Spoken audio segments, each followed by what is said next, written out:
Where we going with it? Now where we going with it? Where we going with it? What? Where we going with it? Ha! Yo, where we going with it? Ha! Where we going? Going back to Kemetic, styling, profiling. It's been a long time. How many years? About 3,000. Man, we got to bring it back. The days and times of living is getting whack. I'm going back to Kemetic, styling, profiling. It's been a long time. How many years? About 3,000. Man, we got to bring it back.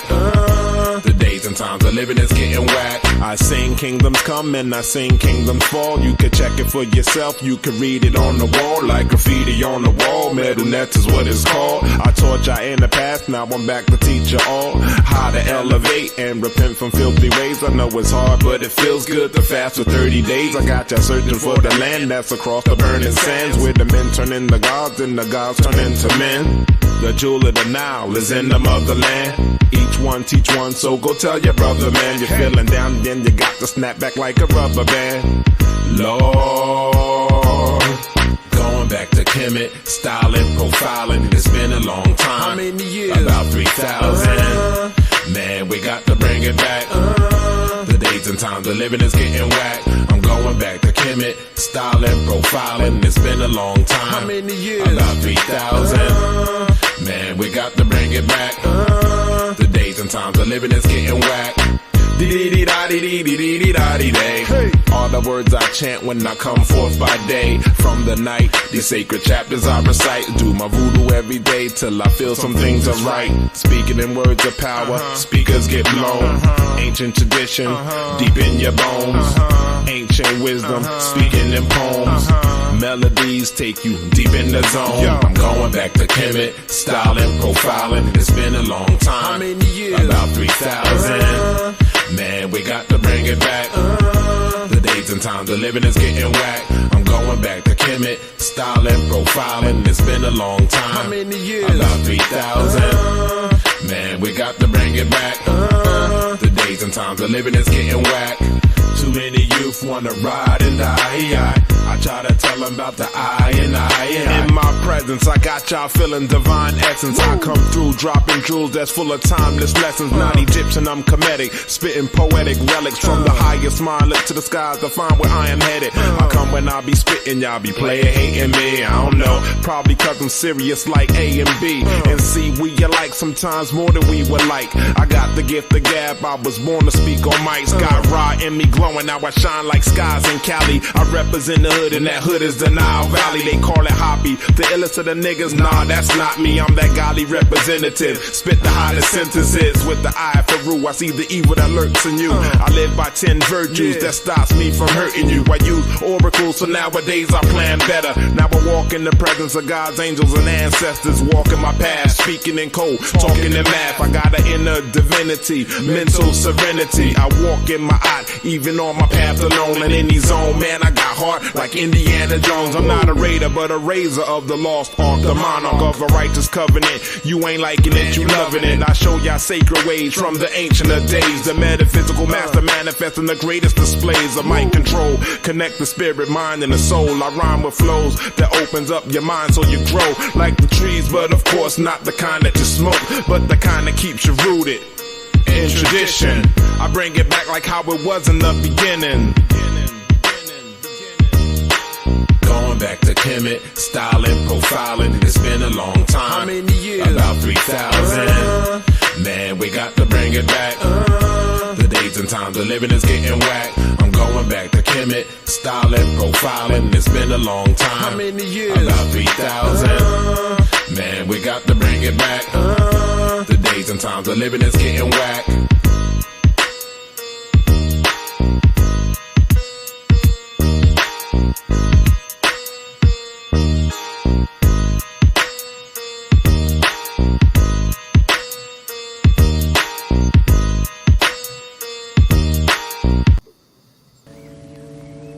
Yeah. Just appreciating life. You know? I've been listening to birds cry. I've been viewing from a bird's eye. That's why I always keep my third eye open. I'm focused. If it's real, you know it's gon' come back. This that season, but there's no comeback. If you let go, then please don't run back. Cause if it ain't love, then we don't want that. Yeah, that I got bigger fish at the fry. Like, who gon' take care of my family when I die? So they can't say I failed with knowing they never tried. Let's put our ego to side and tuck an eye in the pride. We force our past to collide, now we traveling worldwide. Some people think I'm fake, cause I ain't never reply. But that well is run dry, the people I used to confide in. Thought they was riding, but it was feelings they was hiding. You tried it, now I'm thinking wow, cause I thought that you was solid. Could've been making money, but you steady making problems. Could've been here with us, yeah, but now you in them comments. You was wildin'. If it's real, you know it's gon' come back. It's that season, but there's no comeback. If you let go, then please don't run back. Cause if it ain't love, then we don't want that. Yeah. Welcome back to Paradigm Shift TV 314. This is your brother, DMG the Poet, aka Brother Pianki. And we got another powerful show with one of our most powerful guests. The Queen has returned. Before we get into our spiel, let me do my usual greeting. Let me say, God bless to my Christian brothers and sisters. Hotep to my Kemetic brothers and sisters. Shalom to my Israelite brothers and sisters. Assalamu alaikum to my brothers and sisters in the NOI. Islam to my Moorish brothers and sisters. Peace to my brothers and sisters in the nation of gods and earth, them 5%ers. What's up to all my atheist brothers and sisters out there? Salute to my Abo brothers and sisters. Shout out to all my Rasta brothers and sisters. And finally, Jumbo to all the rest of my brothers and sisters throughout the African diaspora, be it here in the wilderness of the United States of America or beyond. Y'all know I say that greeting for one reason and one reason only. If you're Black, I'm with you, and I hope that you with me. Our different ideologies should not keep us from uniting. We can have unity without uniformity, and we can disagree without being disrespectfully disagreeable. With that being said, Queen, please reintroduce yourself to the Paradigm Shift TV 314 audience. Ankh EnMaat, everyone. I am MenyetAnkh EnMaat Menta. Pretty much, I have been on the show a couple of times, just kind of sharing insights as a Kemetic practitioner in modern times. So I have my own Instagram, TikTok, YouTube channel. Essentially, the whole focus is what is it like to live as a Kemetic person in the 21st century, dealing with all of our modern issues, and how do we take the lessons of the greatness of Kemet and apply it to our everyday. Yes, yes, yes. And the sister is excellent at breaking that down and making it practical for everybody to understand. A lot of people try to make it complicated, but she actually makes it very, very understandable and in a 21st century context. So I was thinking, with all of this manosphere and, men versus women and all of this ridiculousness, I took up for a sister who I'm close with, and every sister in her situation a few weeks back, she's dealt with sexual assault in her past, and a brother decided to ridicule that, or say that he thought she was lying about it, without any evidence whatsoever. And my position was, forget what you think of her, because she a polarizing sister in the community, but forget what you think about her personally. If you don't know with 100% certainty that this didn't happen, knowing the trauma that this could cause this sister or brother, whoever has dealt with that type of situation, why would you even say something like that? And apparently that makes me a simp. And so these are the type of narratives that we dealing with. Any man who honors and cherishes women is a simp, and any woman who honors and cherishes men is a fool, apparently.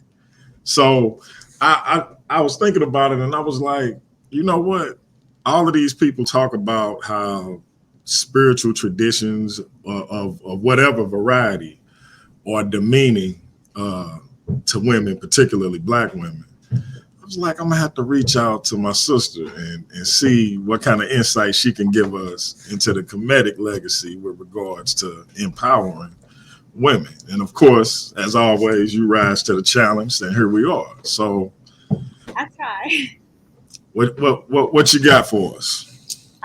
So I think just to go back a moment before I just hop into the presentation, this idea, and this is totally just a Menyet thought. This, we're not even touching Kemetic application or anything yet, although I feel like it's kind of in there in general. But this whole idea of the manosphere and I guess the back and forth, it's quite interesting to see how people in the spiritual community have really sunk their hands, because I'm not going to refer to people as Yeah. animals with animal features, although we are Kemetic, but I'm just saying.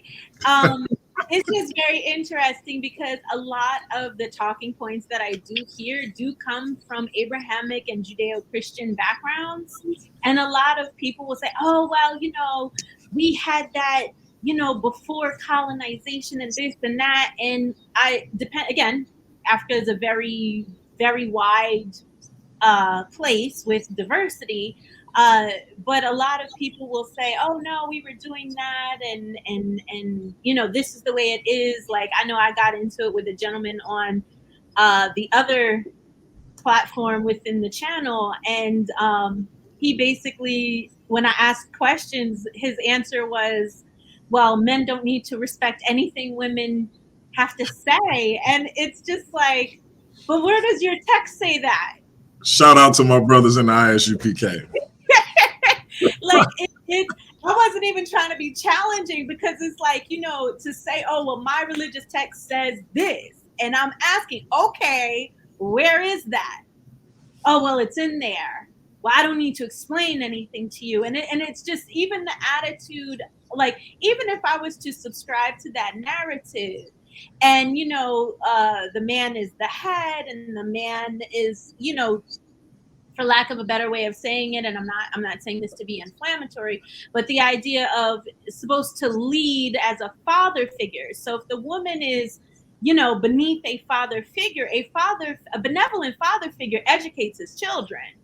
So the fact that one is unwilling to have the conversation about where those things come from, and then further, I went on to say, well, where in the religious texts, like, it's unfair to say certain things, because the religious texts oftentimes talk about the position of a wife, not a position of a baby mother, not a position of a cohabitating woman, not a position of a girlfriend, because those things didn't exist back then.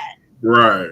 So unless people are getting on knees and giving rings, like, but at the end, and I'm not saying that women don't have their responsibility and accountability. Women definitely do, and all of that. But it takes two.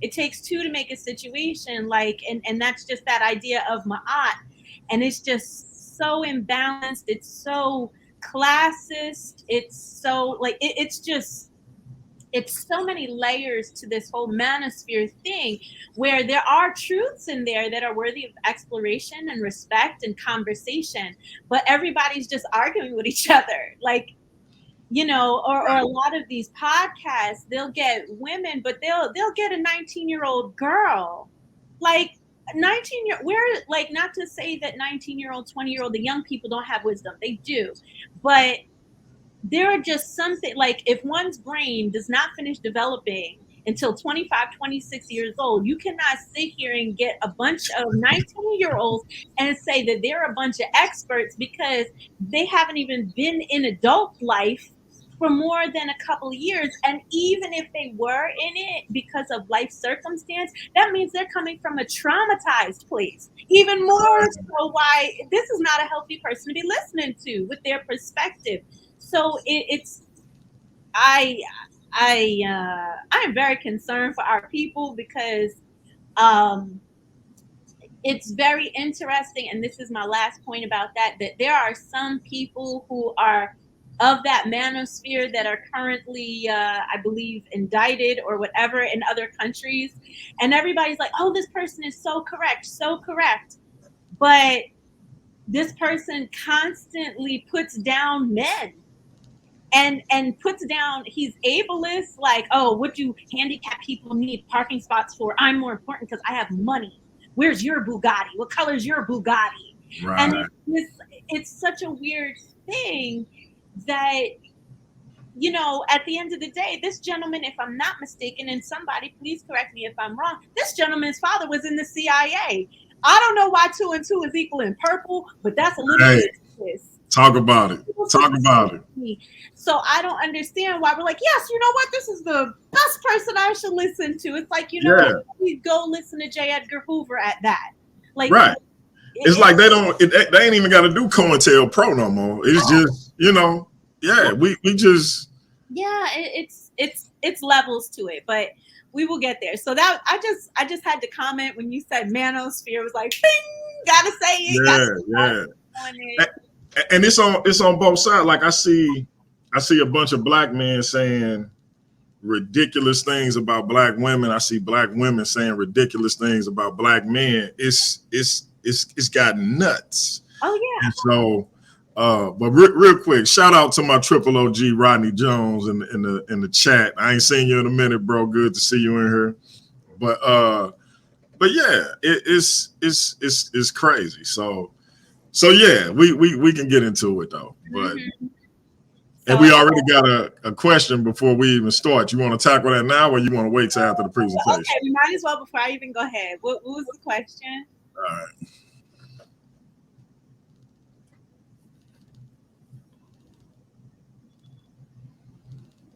Okay, so I'm in respect to Lamac 7689. I feel, or I'm interpret. Can you leave it up there just so? Because I'm going to answer it in parts. And you don't have to show him no respect. Forget him. No, I'm joking. Oh, okay. No, I generally try to treat everybody with respect until they, you know, try to come at Menyet's neck. But this idea of can we see data? I think that's a very how do I say? It's somewhat of trickster way of framing this, in the idea of, on one hand, we understand that the Kemetic legacy in contemporary times has only really been around 50, 60 years. So with any new movements, revolutions, you know, whatever, however wording, whatever people want to say, the idea that there is data, it's still too young to say, here's the data, here are the studies. Like, I would even posit to say the idea of like having a think tank that studies black religions outside of the main religions, like there's just, the scholarship is just not there right now. So right. But I also feel like the fact that it's like, oh well, if there's no data, shut it down, it's not real, is right. Very trickster, because I have eyes, I have ears, I have thoughts, like, and there's not to say that that's the only way. But the ma'at of the matter is, you know, Eurocentric thought is very much about the data and what I can prove and what I could touch, taste, you know, and feel, and what is measurable according to science. And when we talk about the African paradigm in general, like, that's not how the thinking goes. That's not the approach. So it's very much it's still fruit. It still can be appreciated, but it's not apples to apples, oranges to oranges. Like we're in two different sides of the produce right here with that kind of questioning. So That was the latter part of the question. And then when we say Kemetic legacy, empowering women, and is it hypothetical or demonstrative? Um, so again, unless a person is part of a Kemetic community, not, and I don't mean this again, no disrespect, but not study groups. Like study groups are all about reading and study and scholarship and data and science and measure and beakers and all that kind of stuff. Like when you talk about spiritual Kemetic organizations, and again, I could name some, but I'm not going to go there right now. But when you're around these various Kemetic organizations, it is about reading, it is about scholarship, but it is about practical application. And that part of the community is holding everybody accountable to say, okay, this is where we want to be, this is who we want to be. So since I've been in the Kemetic legacy, I know me personally as a I'm trying to think of a case study, if you will. I know I have changed exponentially.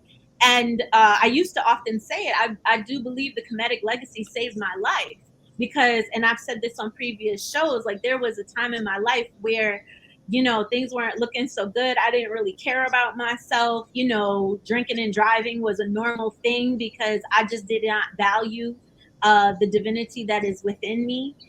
It has changed and shifted how I deal with other people, how I deal with like different traumas that I've been through, understanding and empathizing with other people who are going through that. So in general, I could speak from my own experience. I could speak from other people within the community, watching them over the years, and not being funny. There are some people who are part of the legacy that don't change. Like, it's not everybody, because at the end of the day, being part of the Kemetic legacy, you have to do the work, you have to use your tools, you have to stick to it. And some people, whether it's life or circumstance, like they can't, or they struggle, or they're challenged, and that's okay because everyone's experience is different. And I'm going to mention it, even though I'm using this example very loosely. There is one specific group that I can think of that is not only national within the United States, but even has international groups that study this specific leader's book. They have groups, they have circles, and there are thousands upon thousands of women who say, like, no, these things work. This changed my life. It changed my diet. It changed how I look at life. It changed how I raise my kids. It changes how I interact with my mate and things like that. So again, there's no physical, like a chart that I could put up there. But again, if you're in the community and talk to people, that is generally a common consensus that one will hear. But again, it's being in that energy and around those people to be able to actually see it, because it's a pretty intimate group. Like we have a lot of people, but we have even more people who say they're Kemetic and they're not part of any social groups. They just kind of lone wolves out there, and respect to that, because everyone can't be in the situation where they can be around people and communities like that. But I don't think that it's any less valuable or any less empowering just because I don't have a pie chart up there. So I hope that answers the question, as long-winded as I am.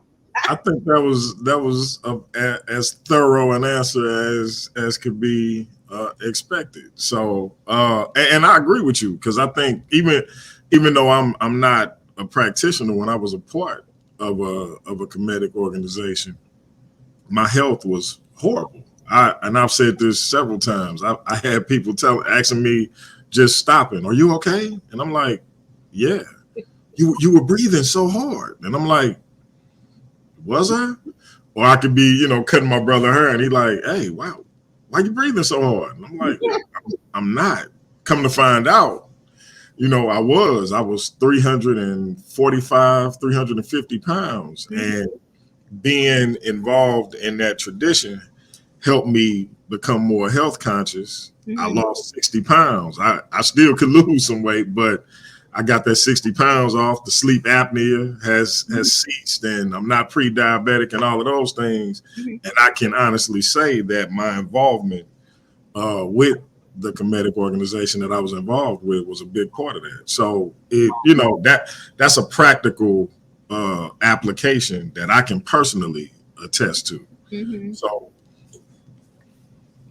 I think just speaking on the whole thing about diet and just putting it out there in general, for the most part, many Kemetic people do practice veganism and vegetarianism because one of the 42 do say, like, I will not pollute my body. So a lot of people interpret that, especially like with Western diets and preservatives and just the steroids and everything else, that eating these modern foods and pesticides and things like that. So a lot of people within the Kemetic community kind of promote veganism, eating organic and things like that. But there are also a lot of people who say, look, the ancient Kemetic also ate meat. They drank beer and things like that back in the day. So there is an argument to it.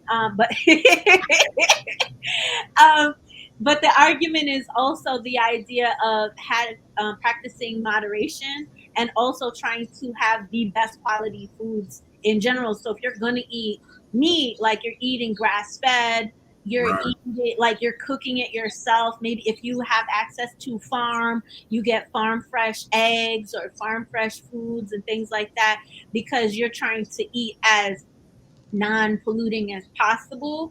But that's kind of like an unpopular thing. Yeah.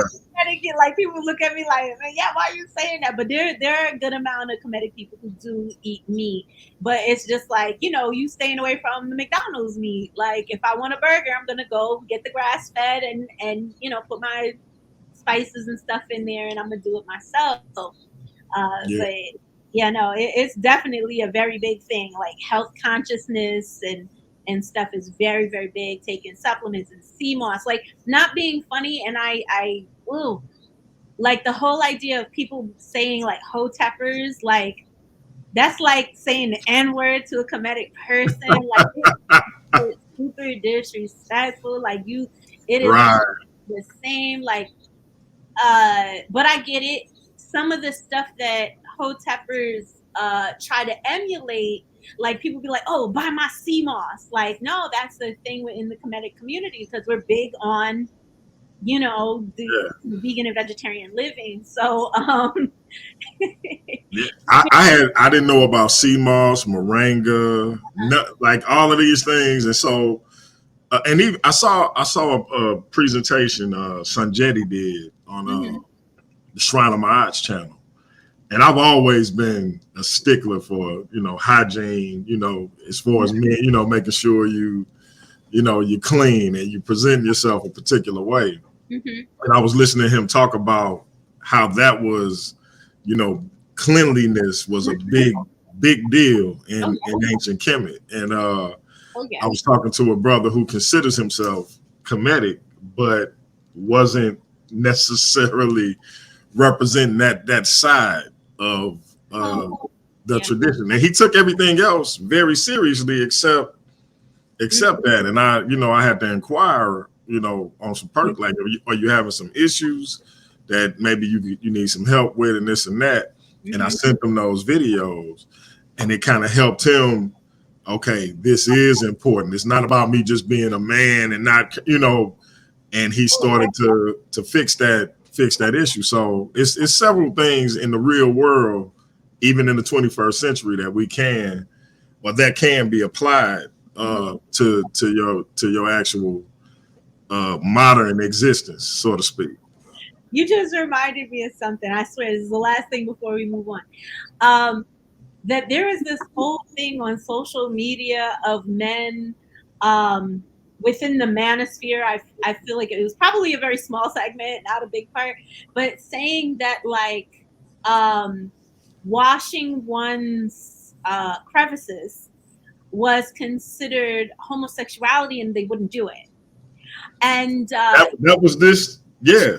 To Yeah. do that was considered like homosexuality. And again, it's like, that's very Abrahamic of you. Like, what? Like, back in the day, you like to be considered clean, you gotta wash in your nose, you gotta wash your ears, in your ears, the bottom of your feet. The first, like, you can't use toilet paper.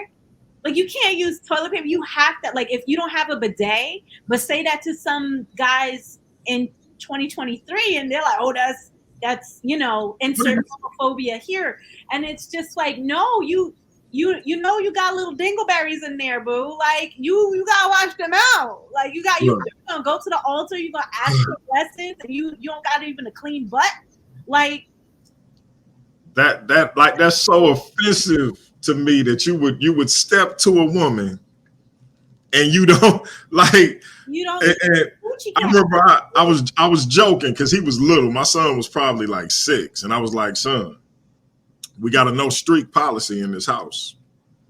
No streaks. Like, the greatest invention to me ever made was flushable wipes. So you have no excuse to have streaks. That's a no-no.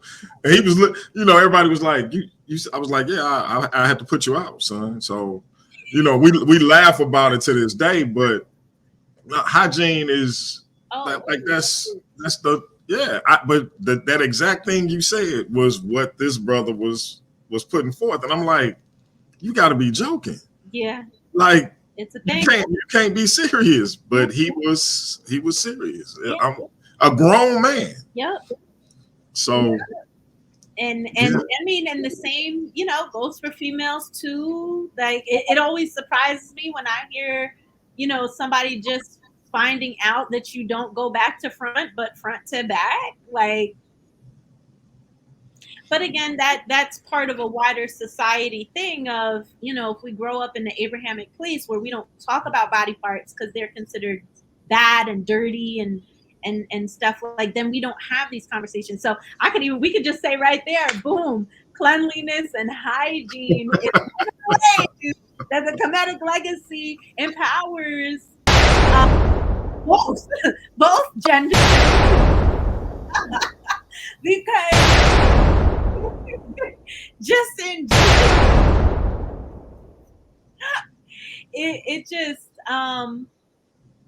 it leads, in general, cleanliness also leads to diseases and spreading diseases and things like that. And it's just, we already got enough pressures from American society. We do not need to bring anything else on because we don't want to wipe. That just, it is what it is. Or for women who believe, oh no, I have to be clean, because it's an interesting, I've read a couple of studies that it says African-American women, and I would even say maybe even Caribbean women, because of slavery, have this thing about being clean where Black women will wash themselves multiple times a day. Like, the use of douches is still a thing, which is, like, I thought we learned that already, that is bad and that throws your pH off, and like, that'll, like, if you got situations going on down there, it will make it worse. But just in general, it's a very interesting phenomenon, this idea of like how we express our hygiene. But for us, it is related to your spirituality. Like, you have to be clean. Like, the Neteru don't want to hear from you. Your ancestors are going to give you the side eye. Like, you got to come correct. And that's, that's not talking about offerings. That's not talking about anything else. Like, you literally just got to be clean enough to come talk to me. So there's that. So I'm going to get ready to present after all this time. It's all. I think that was absolutely necessary. At the very least, look, you don't want your ancestors telling you stink. Yeah. Oh my God. I'm surgical with this bitch, Jay. How you want to? So the name of the presentation is Goddesses Among Us, Empowering Women Through the Kemetic Legacy. So just in general, I'm sorry, Queen. Real quick. So look, y'all see the Cash App, $ MenyetAnkh EnMaat. If I said your name wrong, sis, slap me upside my bald head from a distance. Donate to the sister. She bringing some powerful insight, powerful information. She always come with that work. So donate to the sister whatever you can. Let's support her for taking the time out of her day to come and give us this info. Oh, much appreciation. So I purposely chose that idea of goddesses just because, going back to the whole social media thing, everybody's like, oh, divine feminine, and I'm a goddess, I'm a queen, I'm a this, I'm a that. So I was being a little tongue in cheek with that. But it'll make more sense later where, it actually kind of comes through. So first things first, again, I am Menyet. I am a Kemetic blogger and educator. I have my own website. I'm all on social media, YouTube. I have my own Facebook group, which, for the past year, I've kind of like taken time off, but I'm kind of just returning to all of that. So I have three main areas that I want to talk about tonight. One, the modern issues, like where are we? Where are we at? What is going on? Then we got Kemetic foundations, and then we have application. So before we even get there, and I'm not gonna lie, I had this idea because I believe a couple weeks ago I was watching one of your programs, and people were talking about things, and they were just not on the same page. So I just wanted to get the terminology correct, and not even correct per se, but the idea of when I'm saying something, everybody is understanding what I'm meaning. I'm not meaning, anything else. I'm literally telling you this is what I'm talking about. All right. So first things first, when I say Black Americans, Black adults, Black people, I'm literally, because a lot of times people will say Black and they mean racially. Sometimes they say Black and they mean ethnicity. Sometimes they mean both. So, just in general, just the interchangeability throughout the report. So that had something to do with, you'll see in a little bit, of U.S. who self-identify. So this whole idea of like, you got to be what you got to be. At the end of the day, we're all humans living in society, and society is made up. Human beings made all of this stuff up. That doesn't mean it's fake because it's very real, but it's made up, which means it can change.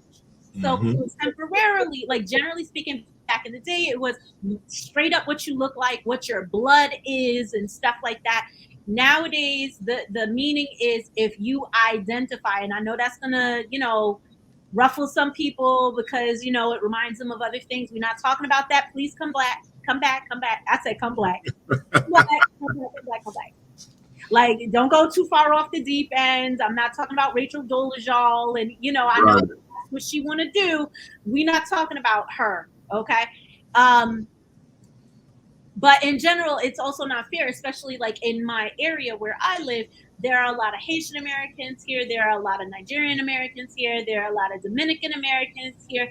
And, so some people will say I'm Black, but I'm not Black American, so there are levels. So I just kind of wanted to throw that out there. So when I say Black people today, I'm literally just talking about people who is going to stand up and be like, yeah, I'm Black, and that's what I'm talking about. I'm not talking about the people who want to be indigenous. I'm not talking about people. I ain't talking about none of that. If whatever they want to be, that's cool. I ain't talking about them right now. We can include them, but yeah, no. All right. So next, I'm talking about ancient Kemet. So it could be Kemet or KMT. So this is what we now call Egypt. So the ancient Kemetu, or the inhabitants of the land, called their country Kemet. It literally meant the Black land. There are a lot of people out there that's like, oh, because they're skin and this and that and blah, blah, blah.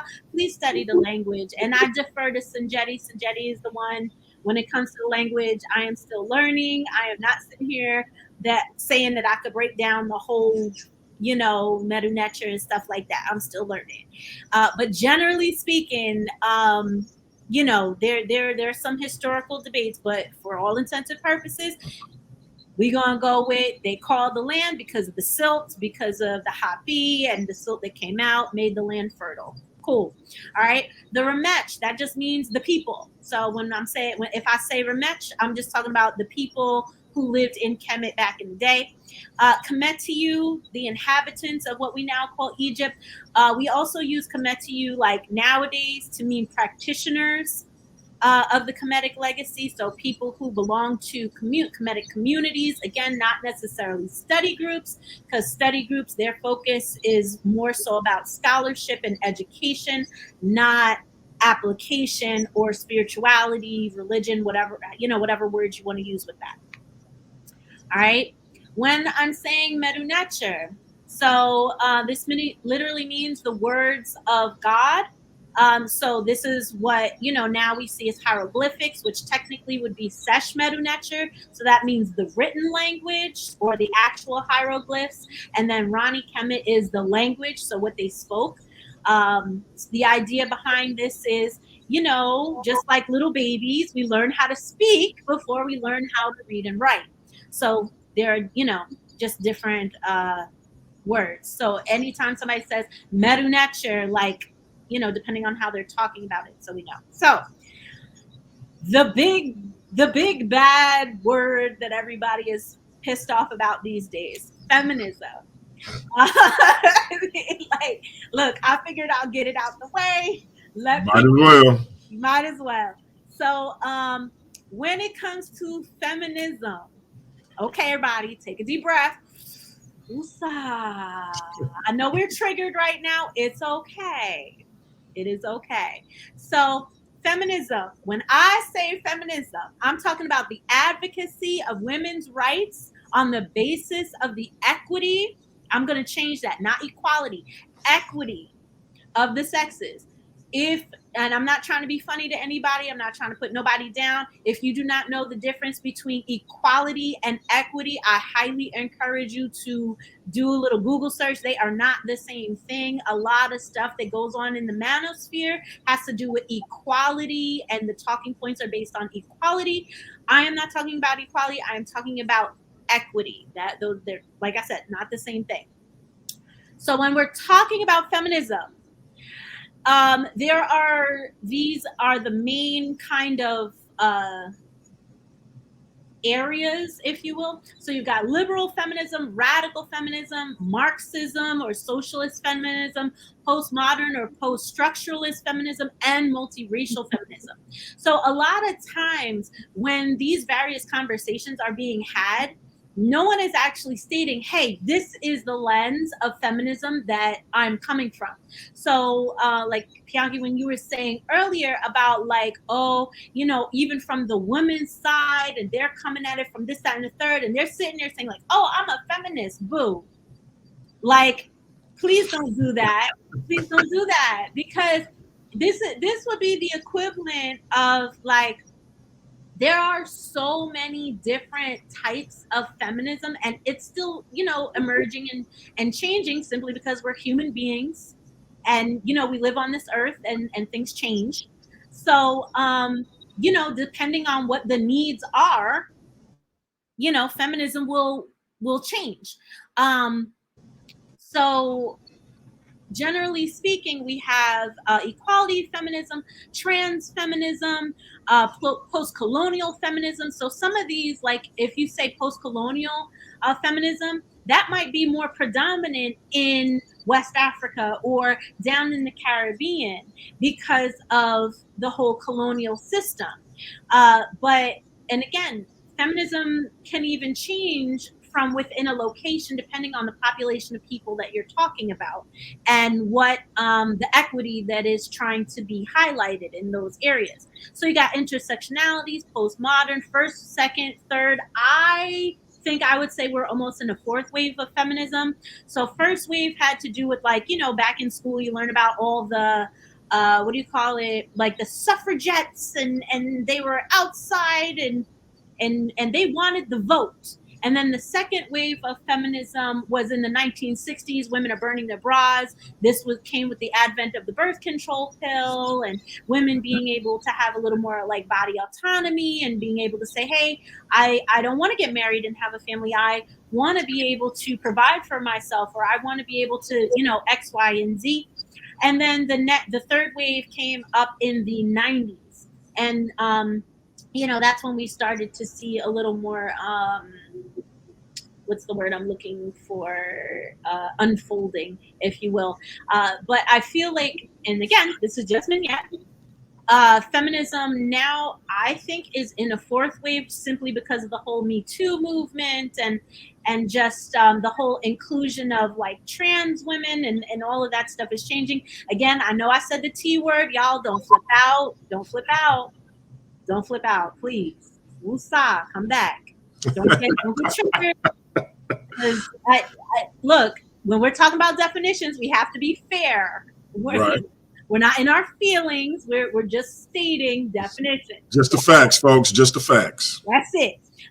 Difference feminism, anarcho-feminism. Like, so you have all of these things because, again, depending on your geography, depending on your intersectionality. So it's like if I am a person with disabilities and I'm an immigrant and I'm a female, I'm going to experience a different level of things trying to fit in with America, but also my family, but also I have a disability. Like, it's a different experience.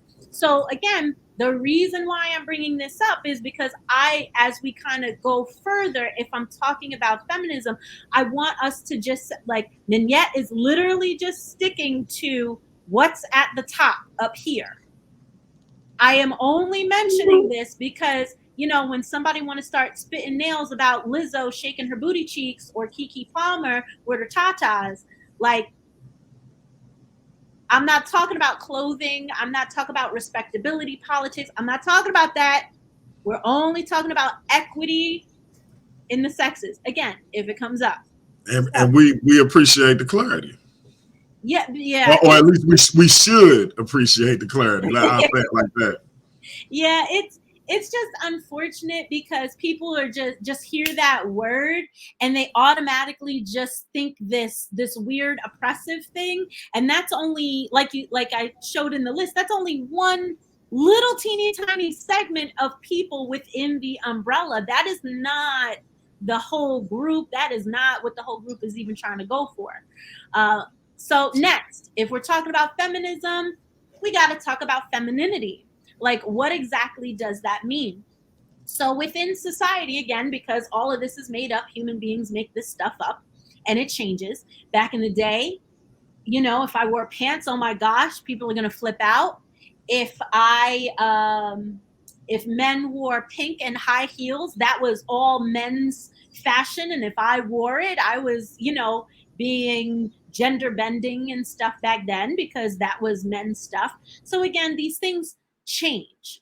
But when we're talking about femininity, we're in general just talking about the quality or nature of the female sex, aka the quality, state, or degree of being feminine or womanly. Now, again, depending on a person's upbringing, depending on where they're from, depending on religious backgrounds, depending on a whole lot of stuff, femininity is going to look and be expressed differently in different cultures at different time periods. We're not going to sit here and say, oh, this is right and this is wrong. Again, we're just stating that this is what femininity is in general. So before I kind of keep going again, and I'm almost finished with the definitions, the idea of feminine energy and masculine energy. So every human being, and again, please don't get ourselves in a bunch here, because people can be like, no. Please, just hear first. Just hear me out. Every person has both masculine and feminine energy and qualities. This does not have anything to do with your sexuality. This doesn't have anything to do with who you're attracted to. It's just how you express yourself within society. That is it. That's all we're talking about. So if one is feminine, like we've all been in school and there was that quiet bookworm dude. And he would get picked on because he had like more, he was considered feminine, or, you know, and it didn't mean that he wanted to kiss Tyrone under the bleachers. He just liked books, or he was an introvert. Like it doesn't have anything to do with attraction. But then on the flip side, you got some pretty badass women MMA fighters. And that's considered masculine. But once that doesn't mean she wants to sleep with women. It just means, you know, that's her energy, that's what she likes, that's her pastime. So this idea of being able to balance that for each individual person, and trying not to be swayed by Western society, as in it only looks this way, it only looks that way, that would be absolutely my critique of the sphere in general, whether it's the male or female side, because you got some people out here saying, if my child is a vegan, he's too feminine and I'm gonna punch him. Oh, wow. Literally, the Bugatti guy said that on tape on YouTube. Go look it up. He said, if I ever had a son and he was vegan, he's, you know, I'm gonna have to take him to go spar and fight because that's feminine. So yeah, look, he got a Bugatti. I don't. What do I know? Yeah. Of course. You know, but it even goes so far as to say, like, women and how they treat their sons, fathers, how they treat their daughters, and kind of reinforcing these things. I have had a student before who said, and I don't know why, we were talking about mental health, and he was saying, like, I can't cry, miss. And I'm like, what do you mean? You have tear ducts. All human beings can cry. What are you talking about? And he's like, no, I really can't. I was like, not even if you're by yourself in a room by yourself? He's like, no, I can't do it. And he told this story about when he was 3 years old, he got upset and he cried, and his mother beat him so mercilessly because he was a boy and boys don't cry. So it's this idea of sometimes our idea of masculinity and femininity is coming from a traumatized place. So that's why I wanted to put this up here, as far as like, please find the balance. Because just in general, if we're going to talk about empowering ourselves, like oftentimes when you follow people on social media and they talk about empowerment, but they talk about it on a very surface, shallow level. And it's very much on a capitalistic level. So, you know, if anybody is trying to say, oh, well, I need to enhance my feminine, you know, energy so that I can make this, like, this coin, I mean, do you, but that's not what that's for. That's not its function per se. And I think that that's also what's interesting, because a lot of times people are like, oh, you know, these women out here and they got OnlyFans and they just out here trying to get money out of this, that, and the third, and blah, blah, blah. And again, it's just like, and y'all see in a moment, that comes from a traumatized place of scarcity. Growing up and not having, and saying, hey, you know what? And I have a couple of students which I was traumatized once I was told, and I had to literally like almost Heisman some kids, like, get away from me, don't show me that. Like, that's disgusting. But former students who, once they graduated, like, that was what they thought was their way, because social media says, look, you can parlay your masculinity or femininity to be able to get money. Like capitalism, like I even had this conversation this year where some of some of the young ladies were saying, because I was saying, like, oh, well, you know, what does it mean to be a woman and things like that? And they were like, well, I could do whatever I want and this, that, and the third. And I was like, okay, but that's being a human being. That's not being a woman per se. And then I went on to challenge them and say, like, isn't it interesting that back in the day, a lot of the songs, oh, she's so beautiful, and I'll take the stars out of the sky for you and give them to you, and oh, you're so wonderful, and she's so smart, and this and that and whatever. And now the songs are about the secretions of your body parts, or how big your body parts are, or how great your body parts are. And it's just like this whole conversation, and again, this idea of these various groups having these conversations about, well, what is womanhood, what is manhood, like, what does that mean, what does it look like, how do we apply it? And we often just come down to the basic biology of it all. And it's quite interesting that the previous civil rights movements, when it comes to gender, is men should be able to be more than an ATM. Men are much more valuable than money. Men are much more valuable than a body to shield me from threats. Men deserve much more respect than that. And women deserve much more respect than saying, oh, she got big, this, that, and the third. It's just this idea of, like, we are so ridiculously imbalanced within our modern society. So this idea of being a healthy masculine or feminine human being, so we have, like, some of the attributes over here. So to be feminine, and again, this is from a Western perspective, to be intuitive, actually not just Western, there are other groups too that will say this, but to be intuitive, collaborative, adept at multitasking, emotional, passionate, blah, blah, blah. And then to be masculine is analytical, competitive, singular, rational, determined, linear, and logical. And it's just very interesting that sometimes we push our kids and ourselves sometimes, like, as like, using myself as an example, if I was to sit here and just say I'm emotional, and don't get me wrong, I can be a very emotional person. I'm a very passionate person. I'm a very creative and empathetic person. However, I have to be logical because I got to pay bills. I have to be rational because I have to live in this modern life.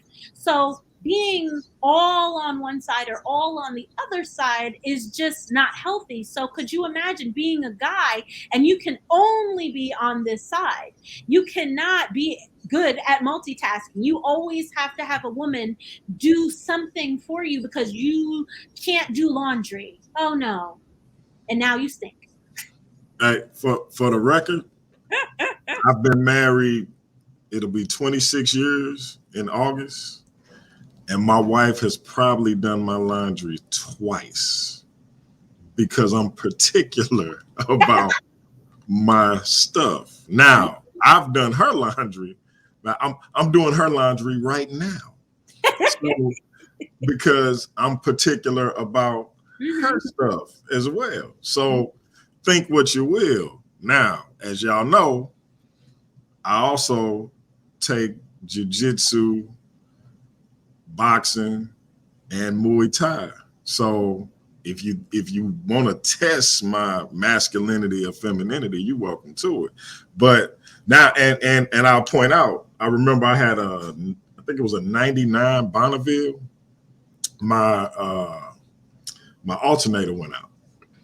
And this is my wife's to her amazing credit. I go to work and I come home and she was like, babe, are you here? I'm like, yeah, where you at? She's in the garage. She has my alternator on. All she needs from me is some torque, some strength to get the belt around it. But she has the thing on. And that's kind of our little dynamic. I'll come home and like our porch, like under it, you know how sometimes the concrete goes out. Mm-hmm. Her father was telling us what to do, and I'm like, yeah, we'll do that when I get home from work. I came home from work, she had did it. So it just depends on how you are, who you are, and how your dynamic work. But I don't think it necessarily has anything to do with your sexual orientation or whatever the case may be whatsoever. That's a whole different thing. Yeah. If you don't mind me saying so. No, that's fine. Which I was trying, like, it's like, I know it's there because it's 2023 and it's a conversation that a lot of people are having. But in general, just definition wise, gender, again, is a social construction. It is how you behave. It is expected behaviors and things like that. That's I always tell my kids, gender is what's between your ears. It's what you think. It's how you think about people, how you think about yourself, so on and so forth. But your sex, that's your chromosomes, that's your hormones, that's your body parts, that's but today we're not talking about sex. We're literally only talking about just gender, and specifically with speaking about women, the female gender.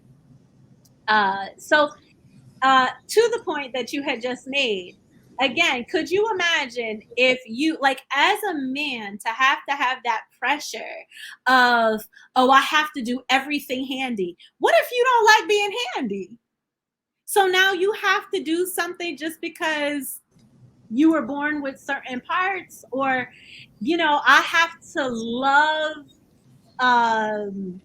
baking cookies, even though I do love baking. I'm just saying, I couldn't think of like an example, but it's just like, there are certain things that some people, like you said, they're good at it. And you can't go through life being all one side or all the other side, because it will just make you deficient as a human being. So I wanted to just finish at least the terminology section by talking about toxic femininity. And oftentimes within the spheres, they talk about toxic femininity as in usually it's tied to using one's sexual wiles to gain capital. Essentially, it's usually used in a capitalistic way to say, oh, women use men for money. Women, they let men fly them out, and then they don't want to sleep with them. Or, it's very transactional, type of a way. That the argument about, women, like, don't get married because, women are just going to take half of what you have, or women are just going to, try to come after you for child support and stuff like that. And, so a lot of that has to do with toxic femininity, or it's being framed as toxic femininity. But technically, that's not really what toxic femininity is. So toxic femininity essentially is this idea that a woman's thoughts, actions, and behavior, they generally don't think of themselves, and they only behave according to what oh my God, I don't want to say masculinity, that's not the right word. Misogyny. Like like a misogynist world. So this idea, or male superiority. So it's like, oh, well, and I'm not going to lie, I did this. I just thought of this. When I was in art class in 8th grade, this is how misled I was as a kid. But I blame it on boomer parents, because they didn't talk to us. They didn't really explain stuff like that, or at least they didn't. So I liked this boy. And oh, he was so cute, and oh, I wanted him to talk to me. We were in art class together, and I was like, well, how can I get him to talk to me? Oh my gosh, I'm talking to my little friends and stuff. And I was like again, it was something for art class. I was trying to open something. I was like, gosh, I can't get ding, light bulb. Just this boy, because he's big and strong, to open this for me. That's toxic femininity. That's because I could have tried to open it, but it's subscribing to this idea that men have to be strong, I have to be weak. Men are smarter, therefore I have to act like a dumb blonde. Men are this, therefore I need to do this. And it creates this situation where I am living a life according to these stereotypes, which again, I would go even to say aren't even healthy for men. So and granted, it's not to say that the other, like using one's sexuality for capital, or using, like, women are emotional, but then the tears turn into manipulation. Like, people will say that that's all part of toxic femininity. But again, this is society. Things are changing, but I just wanted to kind of get us at least with some terminology before I just kind of jumped into like how the Kemetic legacy actually is of assistance. So the last part of this, and this is tied more into like the next section, is feminine archetypes. So this idea of being a woman and feeling empowered and girl power, there is no one way to be a woman. And we can see this through the various feminine archetypes. And there are more. These are just like pretty much the major ones that are generally considered and used. But this idea of a mother archetype, a maiden archetype, a huntress, a mystic, a sage, a lover, and a queen. And these are not just terms and titles, but a lot of times what it is connected to is this idea of your personality and how one's personality manifests. And you could be a mix of these things, but generally speaking, due to, how you grew up, where you grew up, and all that other good stuff, your personality is going to develop in such a way that it fits, generally speaking, into one or a couple of these archetypes. Generally speaking, people say go with your main three. So, me personally, I have the mother archetype, I have the maiden archetype, and then I have I don't remember if it was the sage or the mystic, but it's one of those. And those are, I think it's the sage. And those are my main three. That tells me how I look at the world, how I interact with people, how I see myself, and how I wish to express myself. And a lot of times what these like online things will say is that the feminine, like knowing what one's feminine archetype is, will help you learn how to dress yourself, learn how to express yourself, learn to know where your shortfalls are and what you might need to work on. So, and it's just, these are all tools as part of how do I figure out who I am? How do I show up in this world? What kind of person do I want to be? Where am I going? What am I doing? Kind of a thing. So the reason why I wanted to put these archetypes in there is if we look at ancient Kemet, there are numerous netards out there that people can look at, examine, study, worship, do ritual around, etc. So, oh, I forgot. I forgot. I'm like getting ahead of myself. So modern issues. So I'm going to put that on the shelf real quick.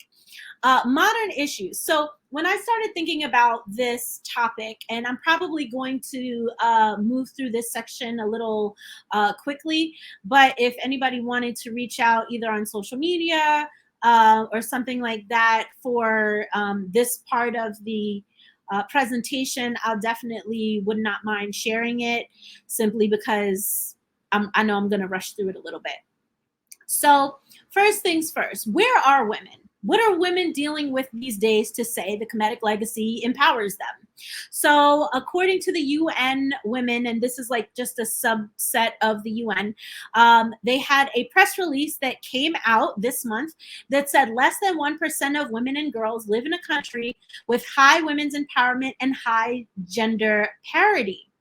So they pretty much looked at 100, I believe it was 114 countries, and they pretty much measured them as far as access to education, access to healthcare, access to being able to vote, different things like that, economics, so on, like access to, what is it? Economic, it's a word for it, economic something.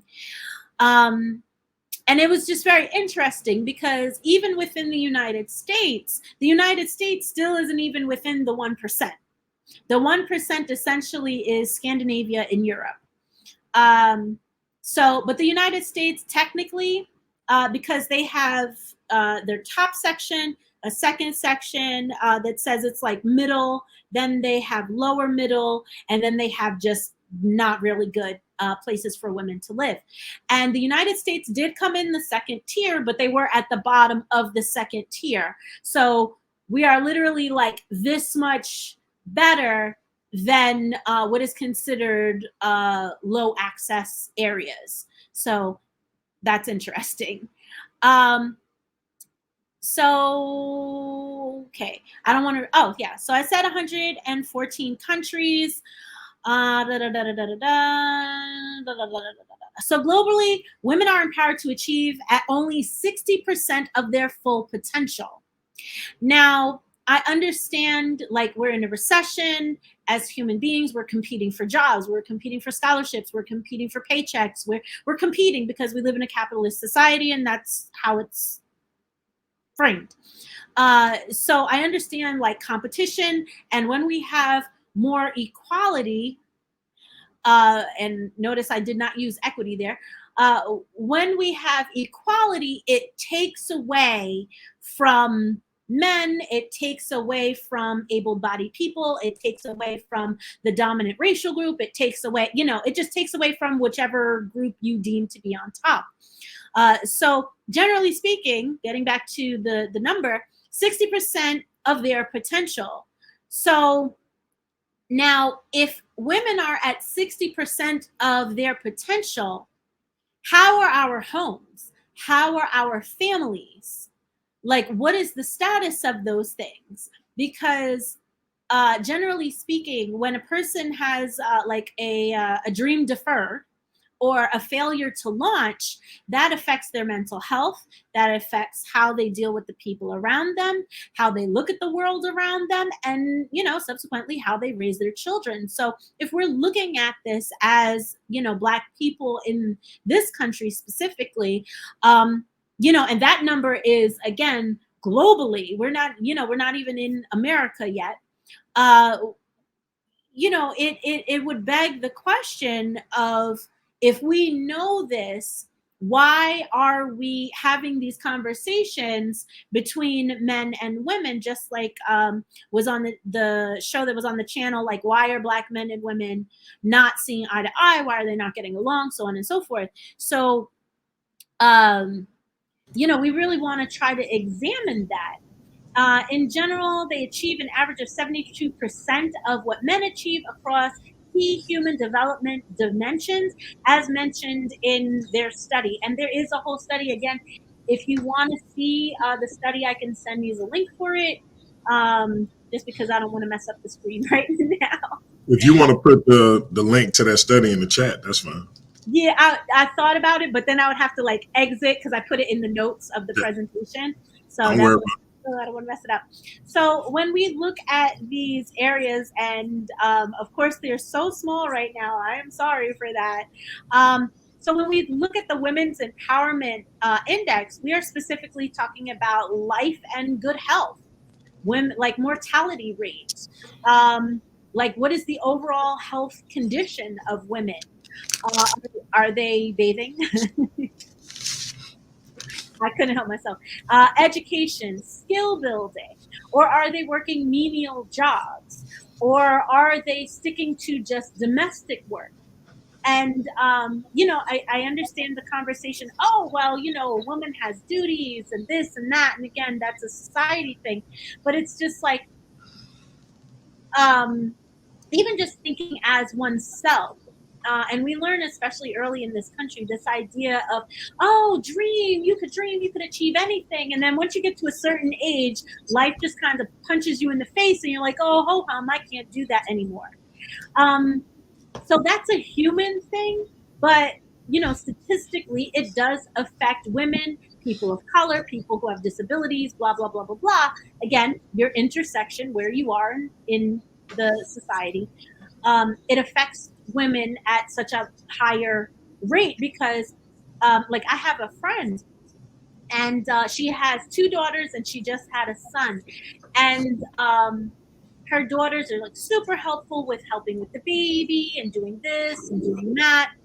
And it's interesting because sometimes some of the I'll hear some of the things going on in the household, and it's just interesting. Like, oh, you want them to clean, you want them to do these things, you want them to help out with the baby because, oh, well, that's their little brother. That's what they're supposed to do.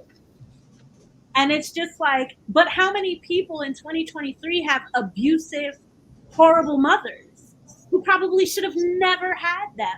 But we place this idea, oh no, women are nurturing, women are not all the time. And especially if, they're at 15, 16, if you don't want young girls having being teens while they're pregnant, why would you charge your children to kind of take on that role, and they're not developmentally finished yet?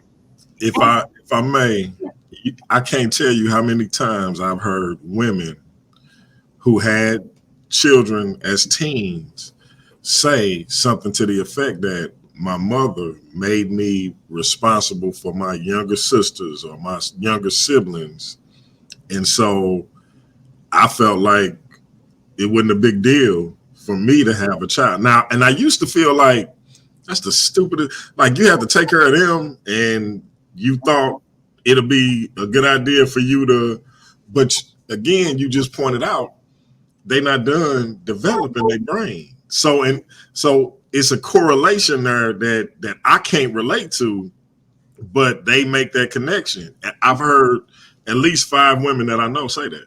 Mm-hmm. Oh, absolutely. Or it's just expected of you. And I've had so many, and I get it because, again, social class. And, if you don't have the money and the resources, you rely on your other kids to help take care of the kids. But, again, how many people have done that? And, some of the younger siblings say, yeah, my older sibling abused me.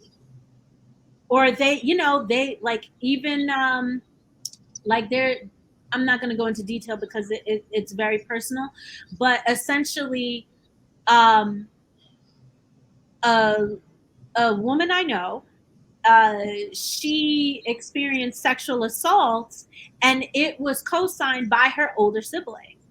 And it's like when the parents aren't around, kids' decision making, I mean, adolescence is all about impulsivity. It's all about being in your emotions and horrible decision making. This is why when we're teenagers we do dumb stuff all the time. Everybody, it's expected, it's part of life. But I think also this idea that we focus on young women as the representative, and then like that whole argument of, oh, well, you should have picked a better partner. Like, bro, she was 15. Who knows how to pick anything at 15? Because they're 15. They're stupid, respectfully. They're stupid. They're supposed to be dumb. Their brain's not done.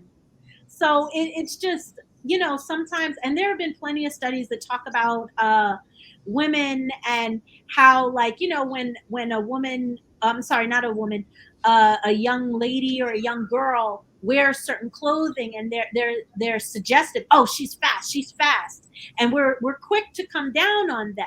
And it's like, but that's the age of hormones. That's hormone time. From 12 all the way until, I want to say, the rest of people's lives. But just in general, this idea of, we don't take into account biology. Like, people can't even handle themselves at 30 and 40 years old, where, sometimes, oh, she's so attractive, she's so mature for her age. Like, bro, you a predator. Like, what are we talking about? Like, her brain's not done, and you're like, oh, she's so mature. What is that saying about you? And then you're building a home out of that. Like, oh my God. And that's, again, it's not to say that there aren't some that are mature, but that's not the majority of them. Yeah. So we've got labor and financial inclusion, participation in decision making. I know there's this one lady, she's of a different religious background, and she was telling me a story. She was a manager at a store, and we just got into talking one day.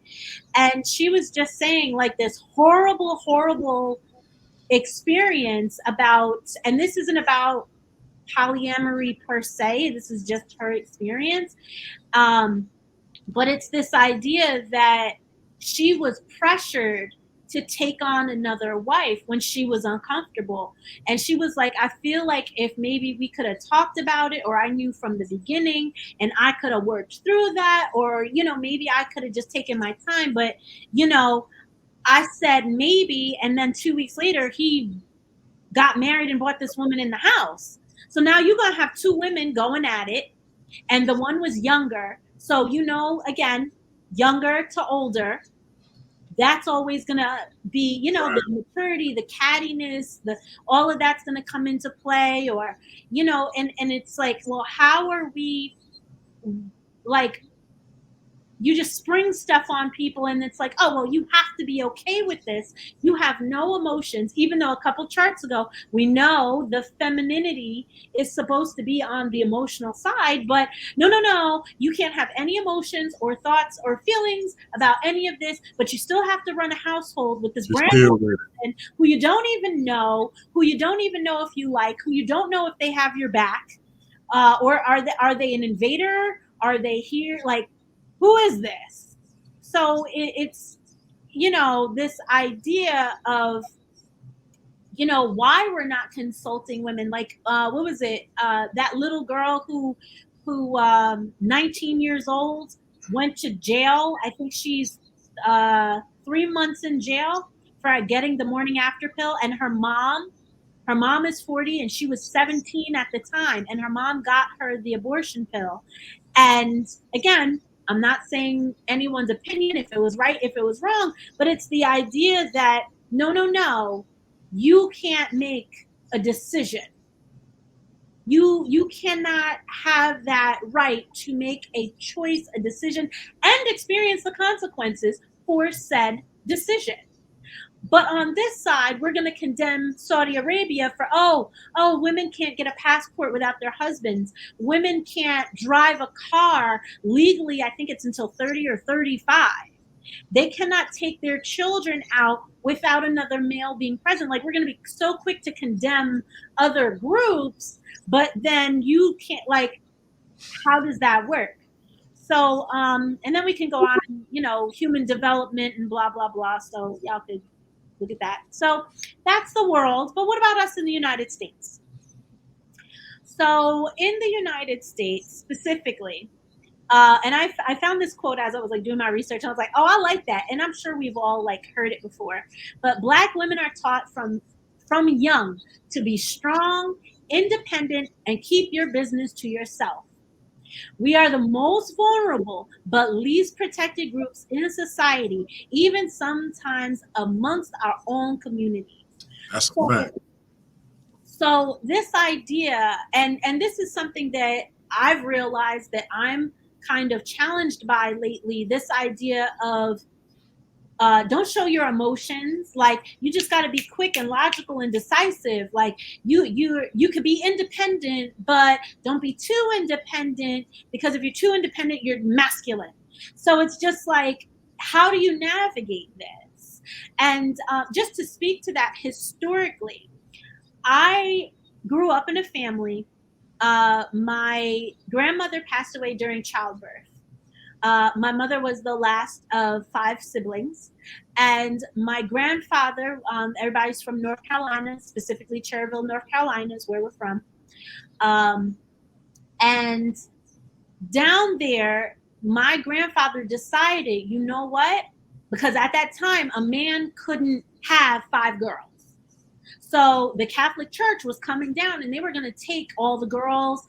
And the option was going to be, this kid goes to this family member, this person goes to this family member, this person goes to the church, that, and gets split up like that. And so off the top of my head, I know 3 out of the 5 were claimed. That means the other 2, I've never heard any stories about who was going to take them. So my grandfather decided, nope, I'm keeping the family together. We're going to go up north. They came up here. They moved in with my his sister and her husband and his mother. And they, all raised in this, that, and the third. And when I was being raised in the 80s and 90s, the messaging that I always got was, don't worry about getting married. Don't worry about having kids. Get your degrees and see the world. That is what was beat into my head since I was young. And that's from that time period age. And I can think, like, I have a friend right now who just had a daughter, I want to say maybe 6 months ago. And her own mother is saying, you hold her too much. She has to learn how to be independent at 6 months old. Wow. Like, this thing, it's a very, very real thing. And I understand because my grandfather, he used to tell his daughters, my aunts and my mother, just because you get married, don't mean that man has to take care of you, and it doesn't mean he will. So you better get it together and make sure you can take care of yourself. And let my great aunt, not my great aunt, let my aunt tell it, that is the best idea that she was ever told. That was the best piece of advice he ever gave her. She got married. Her husband was abusive. She was like, I didn't even care about the divorce. I let him keep everything. I just moved out. I had my own business, my own money, and I was able to get out of that situation. So I understand why that generation was, given those messages, because at that time, one, because of Jim Crow and America, your man couldn't protect you. And, I'm not even going to touch 2023, but back then, it was way easier to disappear. There was no child support. There was nothing. So if the guy left, you had to, as my aunt says, you had to do it all by your dammy. And that was it. So that's the boomer age. That's what we were taught. So that now it's like this interesting, because the new, like the Gen Z kids, their parents are like Gen Xers. So Gen Xers are like nice and sandwiched in between, where it's just like, I have Gen X friends, but I don't know how they raise the kids, or messaging that they're giving. But, a lot of the young people now, they're just like, well, why do we have to believe these rules?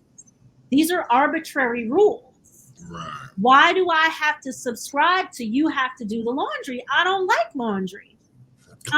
This idea of, and we saw that under the ideas of feminism, individualized feminism, where the woman is an individual and she can make choices for herself. That's a whole, one of those subsets within feminism. But we're in the West, where we subscribe to individualism. And specifically, what is the word? But like American something. It's like on the tip of my tongue.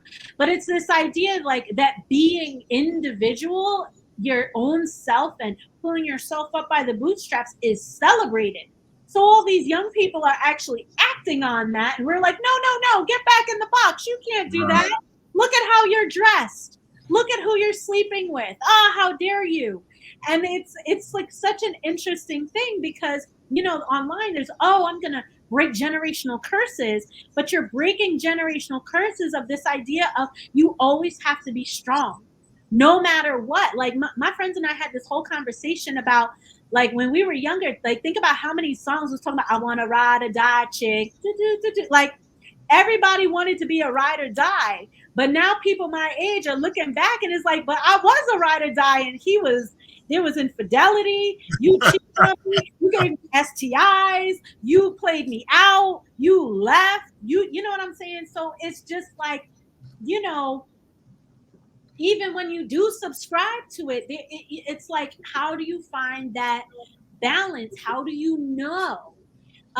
When it comes to being independent, it's like, okay, like, and I'm a part of a lot of different groups on Facebook. A lot of women are saying like, oh, I want to be into, I don't know how to say the word, hypergamy, something like that. But it's that soft life thing that they're talking about, where they want to be a woman of leisure. They want to marry up. Now, mind you, this is very like classist. And it's very interesting because women of color being classist is, oh, girl. Yeah. Well, we Yeah. live in America, right? So, to a certain extent, because of how this system is set up, Black women as well as Black men have to have a level of independence to be able to survive this matrix, you know? And then this idea of keeping your business to yourself.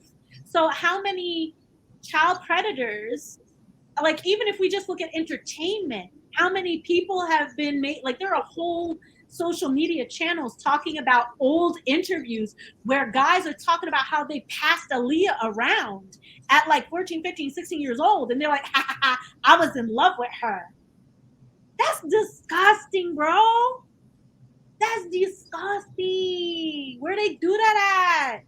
Like, you know, you don't talk about the brother, you don't talk about the uncle, you don't talk about the other women, because let's be clear, some women are oh, look at, that's my little boyfriend. Ew. He's 5. Ew. What are you doing? That's nasty. Don't do that.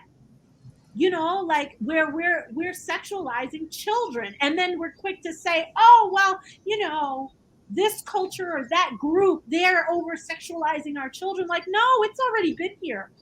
It's taboo and we just don't talk about it.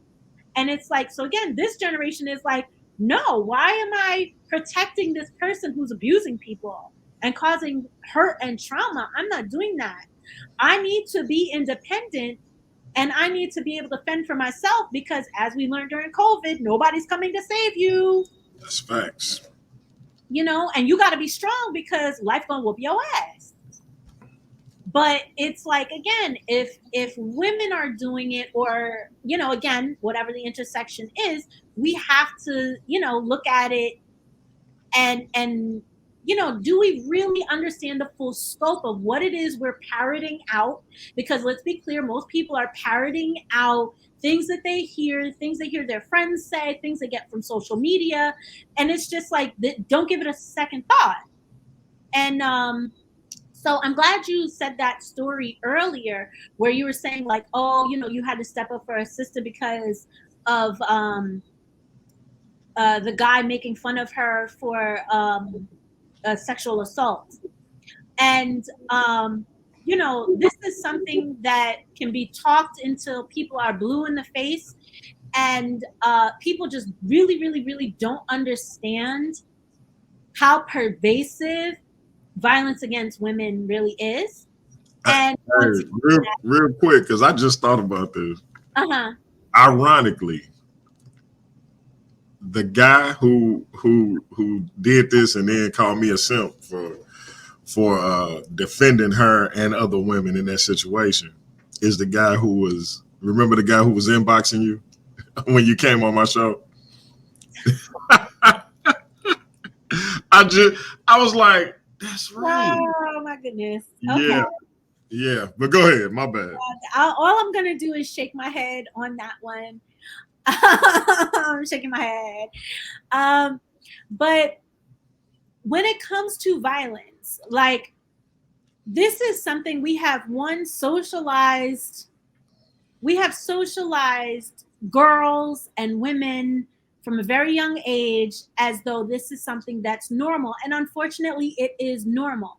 Even though we don't want it to be happening, you know, the first thing a person's going to say, oh, what was she wearing? Was she drinking? Kind of a thing. And it's just like, when you take that, like, I remember a story my coworker told me about how a woman he knew was on her way home, and she had opened the garage, pulled her car in, and she was getting ready to, you know, pull the garage door down.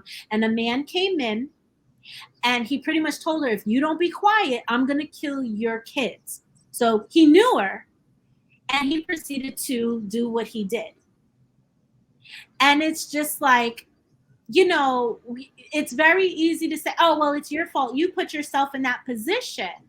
And it's like, because originally I was thinking about, a video about street harassment. And I was going to say like, oh, well, why don't we get into, but I didn't want to get, too far off, because I'm trying to set the foundation, but I don't want to get too much on the foundation that we don't get to the Kemetic parts. So, but it's this idea that I literally had to have a conversation with a man that I know and whom I've known for numerous years. And they asked me, well, why don't you have male friends? And I said, because I don't trust men. And that doesn't mean I'm a man hater.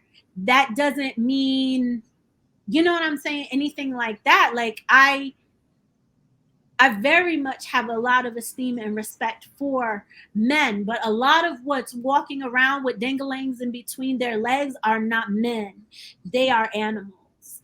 And to the point of, in my life, I have been stalked twice by 2 different people at 2 different ages. One was from work. One was a previous romantic relationship that I ended, and he didn't want it to end. Excuse me. I have been assaulted before, walking to work, where I had gotten off the bus and I was walking to work, and somebody on a bike came by and smacked me on the butt. And I just remember being on the corner and I just started crying, because I was like, I thought he was trying to push me into traffic when it happened. So it scared me. Just in general, these things are so pervasive, where again, this I think it was a case from 2000, either like 14 or 19. I know that's a big jump, but it was this guy who he had a sexual assault charge. He was registered and everything. He moved in, I believe, with his mother, and with the mother was living like his sister's daughter. So his niece was living there, and he began an incestuous relationship with her, as well as there was a 1-year-old baby in which he also had it was another family member's kid, and had an incestuous relationship with her, and gave them both HIV and other STIs. So, and again, this is not that's a once in a while thing. It is not a once in a while thing. Like, like, not to get into politics, but everybody's looking for child predators. Look in your family. You know who they are. You know who the creeps are. Like, look amongst your friends. You know which one of your friends are creeps. You know which one of them are cheating on 50 million women who are untested and having sex with every old body. You know who these people are. And again, it's an actual crime to give someone an STI and not tell them. Like, that's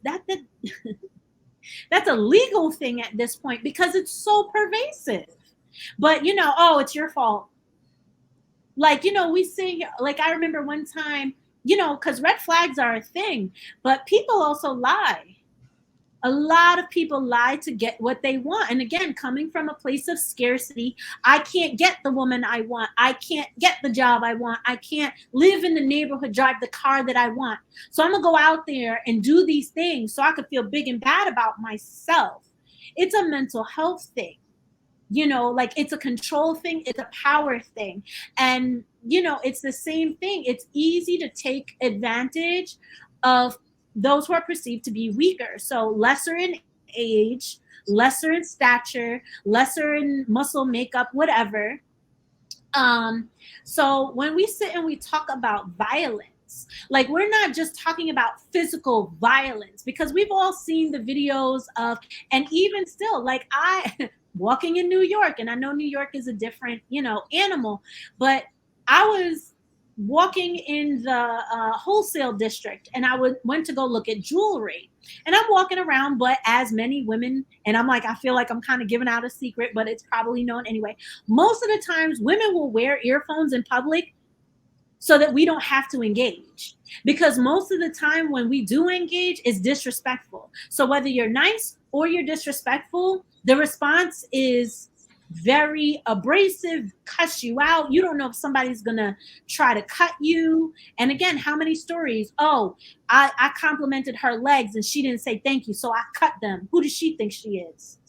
You know, like these are for real stories that happen all the time. So it's the verbal abuse, like because I didn't like I had the earphones on, the guy was talking to me and he was trying to holler, "Oh, what's up? You look good, da da da."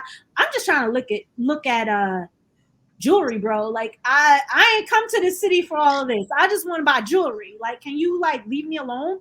I don't want to have to entertain that right now. And he proceeded to call me a bitch and who do you think you are? Like all of that. To the point where women cross the street when they see men because we don't want to be bothered with that kind of stuff. Now, granted, the new generation, some of the women are starting to do that to the dudes. And some of the dudes are like, it's uncomfortable, but I can't say it's uncomfortable because then I'm not going to be a guy and I need to get all the hoes. So I need to feed into that.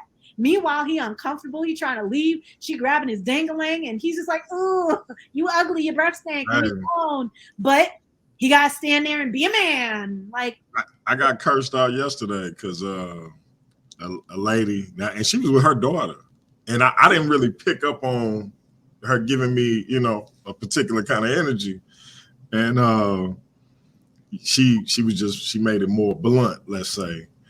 And I was like, nah, I'm married, etc. And she went off. You ain't all that anyway. And blah, blah, blah. I was like, yeah. All right, sis, but yeah, she popped off. I thought it was hilarious. Even the cashier at the store we was at was like, she didn't take that well, did she? I was like, I guess not. But that's the ego. That's the ego. That's your self-esteem. Right. Would you say that, like the experiences you described, though, with these wicked ass men who do these types of things, mm-hmm. do you think that has contributed to like the talking points we see from people like, I don't know if you're familiar with her, Cynthia G. Mm-mm. So this is a woman who says, and she popular on YouTube, and I know you don't really, but this is a woman who says black women should start aborting black male babies. Oh, I've heard of her. I didn't know her name. Yeah. Yeah. And things of that nature.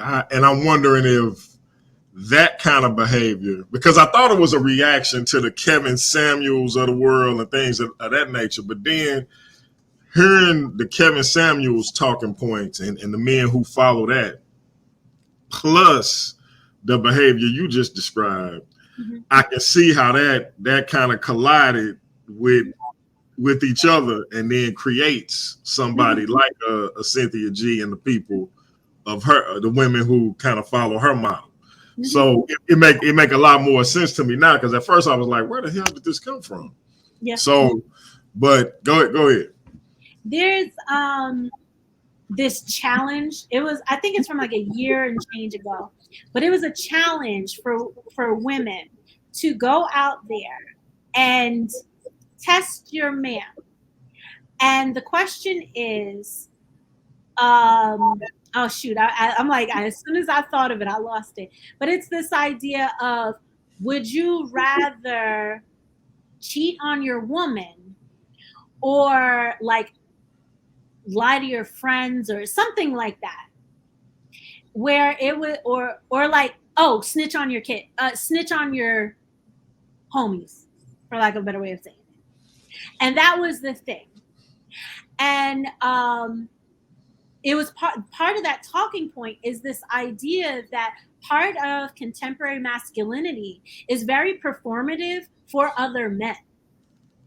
And people will make fun of that and stuff like that, and I understand it because it's been that way for a long time. Like, people will say, like, men are sexually attracted to women but emotionally attracted to their friends, to other guys, because they're always looking for the approval, they're always looking for the pat on the back, they're all like, so it's what the talking point is saying is that a lot of men cannot emotionally go there with a woman, and a lot of that has to do with trauma, outlook, and socialization. And it's a very interesting talking point. So of course, I went and I asked people, and don't you know what response I got? Cheating, over snitching on your friends. Yeah, I'm sure. Yeah. I'm sure. And it's just like, even if you married, even if, like, go back and watch the videos and stuff. It's very interesting. So that's crazy though. Yeah. Oh, it is. And it's just like, like, what was that J. Cole song where he was just like, it wasn't snakes.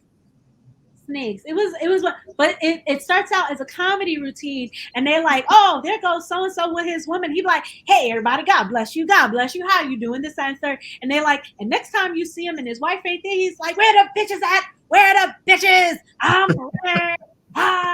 And it's this idea of like the attitude of being around a woman, like the ball and chain, like, like, if I don't want to get married because I don't want to be held back, I don't want her to, like, that women are men's detriment almost.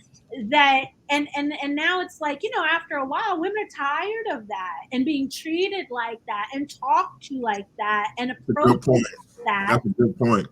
That's where you're getting these women to say, yeah, abort them. But at the same time, what's crazy? As socialized as we are as a society, and I'm going to say this, and a lot of people ain't going to like it, all of those men, no, let me not say that. Most of those men were raised by women. That's facts. So at the end of the day, we have to look at ourselves as well as hold the other side accountable too. And again, that goes for both sides. Because you can't say, oh, well, you should have known better, but damn well all the people you hang out are married but frequently cheat on their wife, want to be with their baby mother but constantly have a rotation of women. Like, you don't hang around with your friends that are in relationships and committed relationships and married. Like, you don't hang out with them. You hang out with the other ones. You want to go out, because it used to be Dominican Republic. You want to go to Colombia with your boys. And again, we all know what happens on those boy trips. We all know what happens on them all girl trips. So it's, you can't sit here and just say, oh, it's just one side or the other. Like, we're both contributing to this. So that idea of forced abortion and sterilization, how many times people have a oops moment and you better get rid of that. I ain't signed up for that. I don't want that. If you decide to have that baby, you're going to be on your own, is the attitude. No more are the days of, well, you knocked her up, y'all better get married now. Mm-hmm. But then again, what were the quality of a lot of those marriages? But, Right. or just, all right, I knocked up. Let me be, at the very least, let me step up for my child. Yep. Like I want to be at least responsible for myself. And again, the sanctity and divinity of men. Like, women hold life and create life, but men are a participant in that. And that is sacred. And the fact that we do not value men's healthy sexuality and the idea of what men also bring to the other half of a child as not being, as though it's only the woman doing this, is very warped. Yeah. But so this idea of, you better hurry up and get an abortion or something. There are guys now that women are saying, you know what? I like being child free. I don't want kids. And guys poking holes or or taking it off in between, in the middle of the act. Like, so it's on, there's treachery on both sides, but it's the idea of, as a society, why are we so comfortable in acting violence upon each other and ourselves in the long run?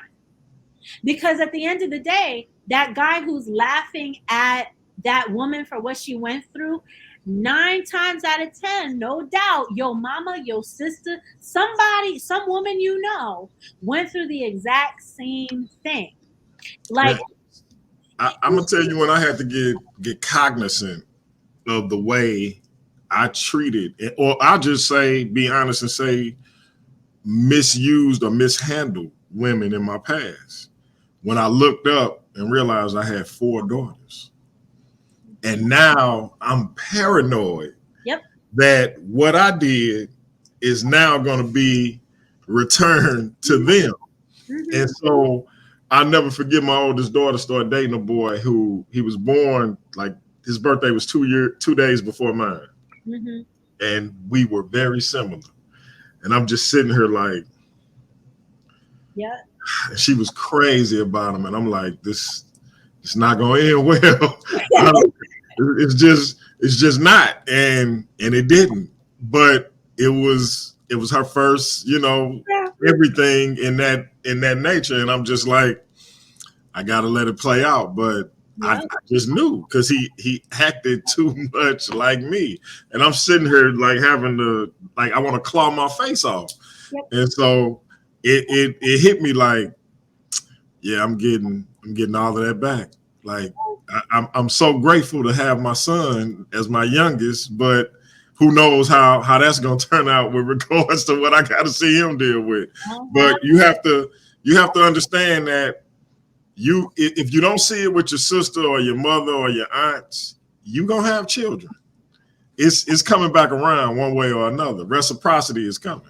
Mm-hmm. I think even just going further than that, this idea of that's, I don't want to say very Western, but it's very superficial to say that, well, I can only sympathize and empathize with things that are right in front of me that are related to me. And it's just this idea of, well, what kind of people do we want to be, where we are not giving consideration to the person in our left and our right? Because at the end of the day, those are the people who are living around us, that influence us, that they say you're only, like, you are the company you keep. So if you're walking through life making fun of women because of a disgusting act, what does that say about your character and who you are, how you've been raised, and how you relate to the world around you? And everybody is in their ego. Oh, I'm so smart, I'm so great, I'm so this, I'm so that. Maybe you're not, because you're talking to women. Oh, she deserved that, she should have known better. What? You sound insane. Or accusing a woman of lying when you have no proof that she lying. And understanding that, even bringing up that situation, somebody very close to me who went through that in her teens is now in her 40s, and she still deals with the repercussions of that every single day, how it affects her relationship with her parents and everybody she's connected to. And so when you careless with your words and accuse a woman of lying about something that traumatic, you don't know what that will bring up for her. And that's what bugged me out about that particular situation a while back. It's like, come on, man. If you know for a fact it didn't happen, say what speak on it. Yeah. But you have no way of knowing. Yep. So keep your mouth closed. And I do understand the idea that the catchphrase "believe all women" is probably part of the culprit of that, because there are treacherous people out there. But just like anything else, the treacherous ones are not the majority. The money grubbers who are trying to go after somebody for child support is not the majority. Literally every single mom that I know who had to go through the court system We have had conversations about how she didn't want to do it, how she didn't want to be bothered, how she didn't want to go through that. Like, she don't even need to go through all of that with him. She just wants to raise the kid and not include the court system. But then it's like, if you want to get scholarships and go back to school, if you want to be able to take advantage of certain social programming, which is part of what the gentleman was saying a couple weeks ago, like, you have to, like, I know somebody, she literally, and granted, her situation was insane, where her original baby father, they were young. She had just come to this country, maybe within a year, got with a guy, again, not even 20 years old. He impregnated her. They were, everything was cool. And then he disappeared one day. Come to find out, he got a 16-year-old pregnant and ran down to North Carolina. And, and she had to, because she was still a teenager, like not yet 20. She wanted to go to school. She wanted to make a better life for her daughter, this, that, and the third. But how can you do that? Her family kicked her out, blah, blah, blah. So how do you navigate this without social programming? Like, that's why it's there. Like, why are we acting like the stereotype of a welfare queen is real? Because it's not. Most of the people who are actually on welfare are elderly, disabled, living in Appalachia somewhere, or living in their car because they are underemployed. So that whole narrative, but the fact that we drink the Kool-Aid and say, oh no, but I'm red pill. Like, are you? I don't know. And I would suggest, and I'm saying this not based on anything, any data, but just from what I've observed. A lot of the women who are the stereotypical welfare queen types aren't women that look like you. I said Appalachia. I said it for a reason. But yes, even just the idea of who's actually on welfare. Like, you could say that, oh, people talk about immigrants, like, oh, and they're just on, well, no, they're not. No, they're not. Like, that's not how that works. But good try. Nice try. Okay. So this is like a little bit older data, but I liked the picture, so I picked this one. Because the newer data doesn't have super cool, it's just regular charts, and I was trying to mix it up. So it's now 1 in 5 women experience domestic violence. But I even question that, because they say due to COVID and the lockdown, that domestic violence, like, I had a friend from high school reach out to me, and she was trying to get out of a domestic violence situation down south. And, she was asking for help, and she was trying to get out of it from during COVID. And even just this idea of violence, like financial abuse, like, it's very interesting how many people, oh, I'm a provider, I want you to be a housewife, this, that, and the third. But then you don't want to give her money to do this. You don't want to give the money for that. You want to be real tight with the money, because you think she's going to take advantage of it. Why would you marry somebody who you think is going to take advantage of you? Or why are you touting that you want to be this provider man, but you have the outlook that everybody only wants you for your money? What are you doing?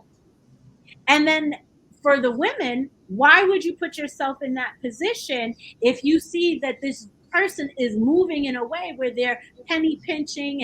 And I'm not saying, because sometimes financial things get hard, but if that's their general outlook, and they are of a mindset of scarcity, that's not a positive situation, because a provider isn't going to sit here and be concerned like wholeheartedly with scarcity. And, unless they're not working or job market's hot, like, again, extenuating circumstances, but that's not a 24/7, 365, all these years type of thing. So women are murdered by their partners. 3 women are murdered a day. I saw one statistic that said 7 women a day in the United States. 1 in 6 women survive attempted or a completed sexual assault.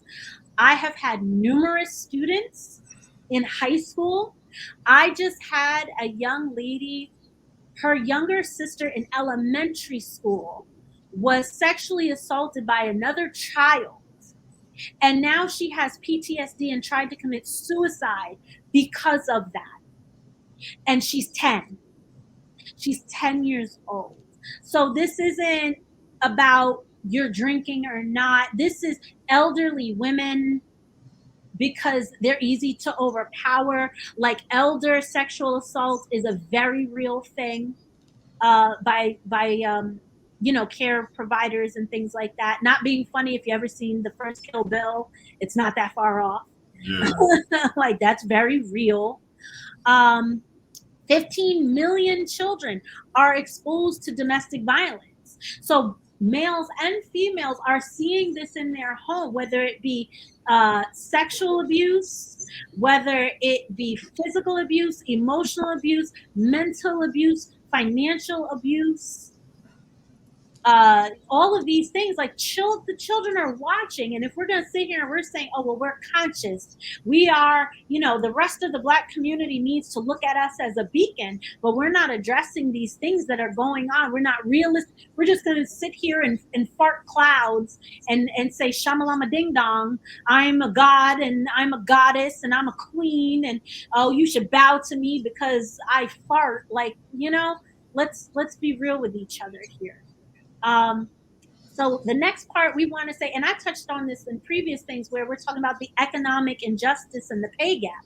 So in general, the pay gap has shrunk, but it hasn't shrunk for the past 20 years. It's been approximately the same. And but it has, if we compare it to the 60s, it's gotten smaller, but it's still not gone. And during COVID, 1.5 million jobs were lost by women, more than men, simply because who was staying home to be the caretaker? Because society says if you're a man and you're staying home to take care of kids, you're not masculine, you're not a manly man, even though those are your children. And you should care about how they're being raised. And if the woman is making more money, or if you all can work it out where you could be there and she could be there, but the fragility of how we show up in the world is more important than developing our children, that's a problem. Women make 78 cents per every dollar. However, Black women make 64 cents and Latina women make 54 cents per the dollar. So I was trying to be a little multicultural there, if you could tell. In general, according to the Census Bureau data, 30.1 million people are living in poverty, and 56% of people living in poverty are women. So if we have, and I've made this point before, if we have single parent households, most of our single parent households are living in poverty, but we're sitting here being mad that she want to take half my check because we're in poverty. She's working at Food Lion. She's working at ShopRite, like as the cash register. She's working at Macy's. Like, I even seen this one woman. She was sitting here talking about in one of the women's groups, and she was like, "Oh, I want to be about the soft life, but in general, like, I dropped out of community college and I work like a regular 9 to 5." And it's just like everybody was like blowing smoke up her butt. But that's the part of Kevin Samuels that is very true. Like, how are you going to say you want a certain level of life, but you're not contributing nor on that level to actually live that life? That's dreadfully immature on both sides. So you can't say I want the soft life, or you can't say you want to be a provider, but you're working at Food Lion bagging the groceries. Now, I'm not saying that people can't elevate, shift, change, transform, hustle, and move ahead to be able to put themselves in that position. But someone always tells me, like, yo, you really got to look in the mirror and keep it real with yourself. You have to understand and not be ashamed. Like, yo, I'm living in poverty. I live in a building where they piss in the elevator. Life ain't that good. Like they have not taken down the caution tape yet. You know, like I live in a certain area because not because I want to live there, because that's where I can afford to live. So you can't say like you, and again, we have these ideas because of celebrities, but again, celebrities, a lot of them didn't start off wealthy. Actual wealthy people, they'll be like those dudes in Dubai. They'll give you a couple of dollars, they'll laugh at you, make you do outrageous stuff, and throw you away in the trash, just like every other person. So, you know, we got to be careful. So this is just like another chart about poverty. And like I said, I'm gonna just try to hurry up. So lack of access to healthcare. And I know people's first thing is like, oh, abortion and blah blah blah. We ain't even talking about abortion. We're not even touching that. I'm not going there. That's not what I'm talking about. You know, You're just talking about being able to go to see a doctor for a checkup. Yes.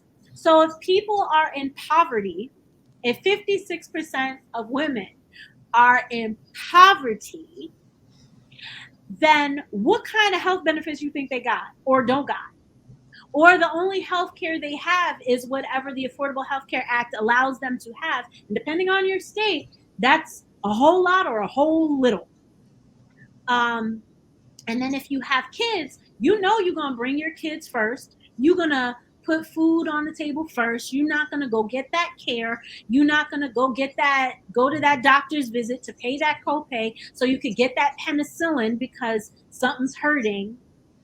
Or, you know, like how they say Black women have fibroids at such an alarming and high rate. But if we say, oh, well, you can't go to an OBGYN, and if you go to the OBGYN, are they going to listen to you, or are they going to call you a drug addict?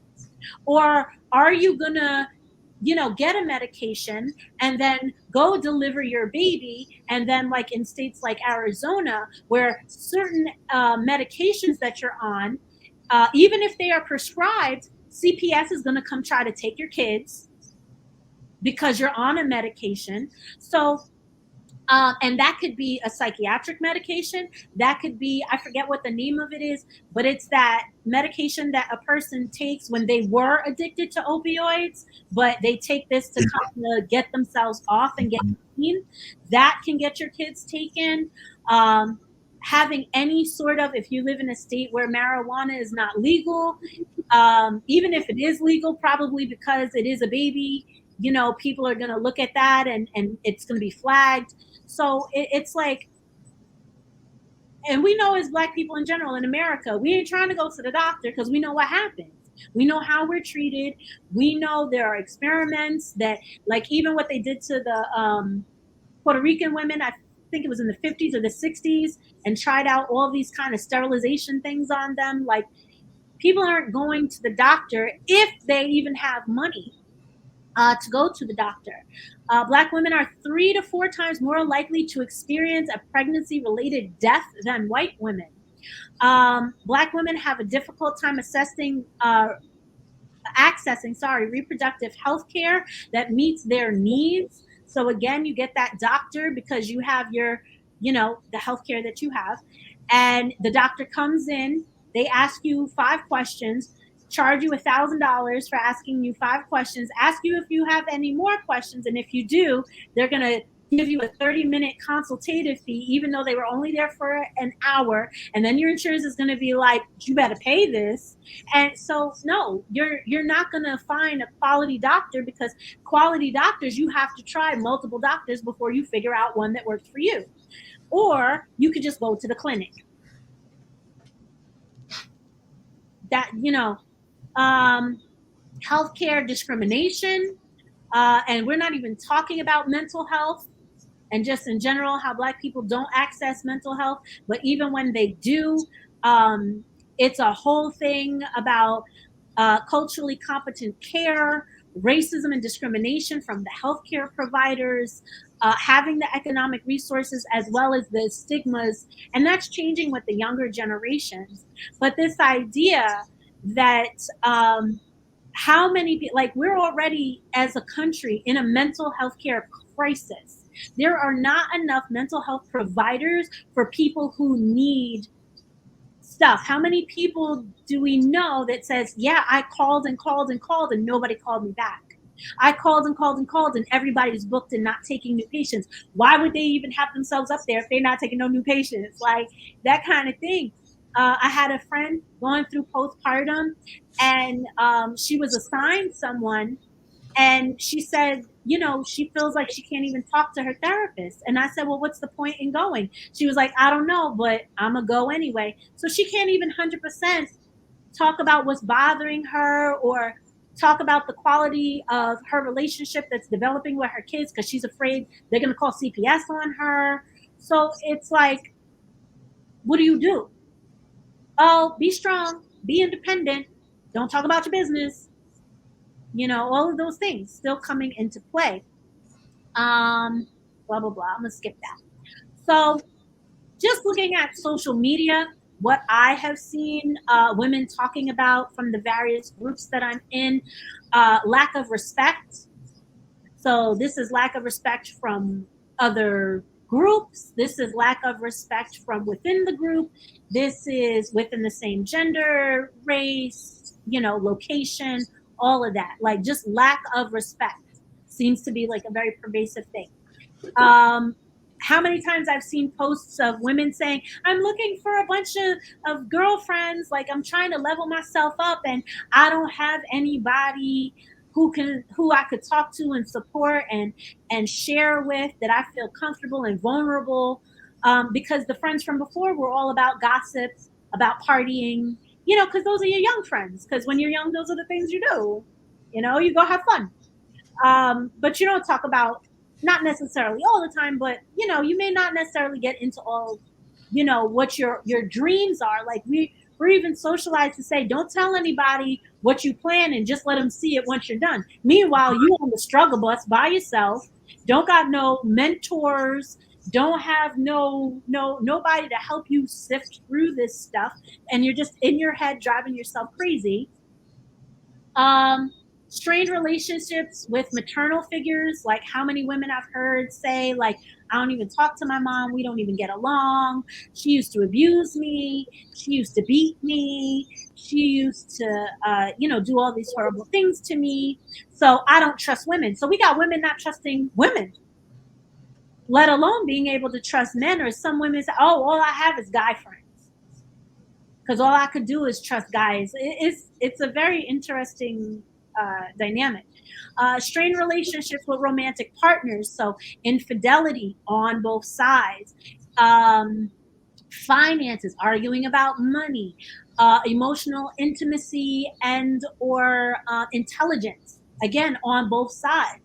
If a woman has never been taught, like, we're allowed to be emotional, but not what those emotions mean, what you do with those emotions, how you handle those emotions, and then when you have kids, how you deal with that and teach that to your kid. Like, none of that is really talked about within our community.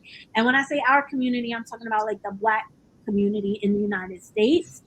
Socioeconomic status and resources. So this idea of like, I feel like I'm trapped, I can't get out, I gotta always hustle, I gotta have 15 jobs, I gotta, you know, I gotta get out there and get it, nobody's gonna do it for me, blah blah blah. Like, this hustle, everybody want to be an entrepreneur now, but then don't want to talk about all the hard ass work and then compare it and be like, oh, a 9 to 5, you can stop giving a crap about the job.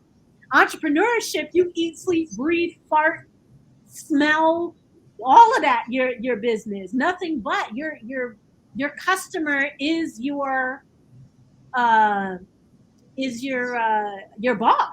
Yeah, ain't no days off. And your reputation is everything. And how are you gonna have a reputation and you can't even talk to people? You can't control your emotions. You can't, like, what are we doing? It's crazy. Yeah, 9 to 5, you can go to work and go through the motions. Yep. Entrepreneur, you can't. Ain't no going through the motions. Nope. And then you gotta be on your A game. Nope.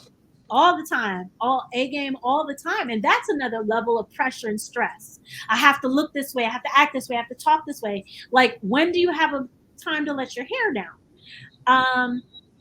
Then we have like lack of self-love, lack of self-esteem, fitting into the beauty standards. But then even within women criticizing women. And like, there's that, I forget, what is it, the sensational one on TikTok.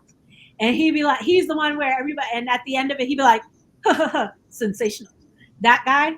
So he was like, yo, y'all get on here and y'all women got a problem, because if I'm talking about body positivity, it's the skinny folks, it's the big girls, it's for everybody. I love all women. And he was like, y'all get on here and talk crap about other women and their body and their breasts and their this and their that. And it's just like, but that's because we have a self-esteem issue. We have a self-love issue. And part of that is, don't love yourself too much, because then you'll be conceited or you'll be arrogant. But if you don't love yourself enough, you'll be a doormat and everybody uses you because you a ride or die. So it's like, again, these weird messages that we give to our younger people and that we went through ourselves that we just never corrected in a healthy way.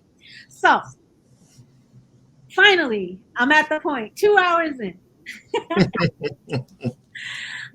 So Kemetic Foundation. So at first I was just gonna address this in a certain way, but then I was like, nah, the history teacher in me wants to go there. So when it comes to the foundations, this comes from an article from Time magazine, and it says in ancient Kemet, at least. I got to step away, but keep building. I'll be right back. All right. So in ancient Kemet, at least 6 women rose up as the highest decision maker in the land, not counting the dozens of others who acted as queen regents or high priestesses or other influential wives. Ancient Kemet allowed more females into power in the ancient world than any other place on earth.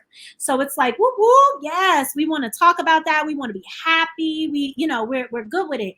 But we're not taking into account the society was still male dominated, still male led. So a lot of those roles and rising up to prominence and things like that, there was infighting. There was a lot of, like, if we look at specifically Queen Hatshepsut, like the fact that certain things just don't exist from her anymore because they tried to get rid of it, they tried to erase it, they tried to, like, chip her names off of the like the stones and stuff like that. So but in general, it's this idea of I can achieve, because sometimes having examples, especially when it's like, I don't see anybody that looks like me, but is a ruler of a country or is this, that, and third. This is when, as being a Kemetic person, looking to our ancestry, this could be your blood ancestry, this could be your regional ancestry, this could be your racial, pan-ethnic ancestry, however one wants to look at it. But if, again, this is getting back to originally when I was talking about the archetypes, where if you fancy yourself a queen, and yes, queens got worshipped, not really, but, people like to say that. Queens have an utmost amount of respect, but you treat others around you a certain way. You hold yourself a certain way. You speak a certain way. But to be a queen, you have to be intelligent. And a lot of times, like being in this society, being a woman, you have to downplay your intelligence. Now, again, that's changing and so on and so forth. But when we were talking about that toxic femininity, like always playing that, oh, silly me, oh, I don't know, oh, whatever you say, ha, ha, ha, that kind of thing, like that's not the makings of a queen.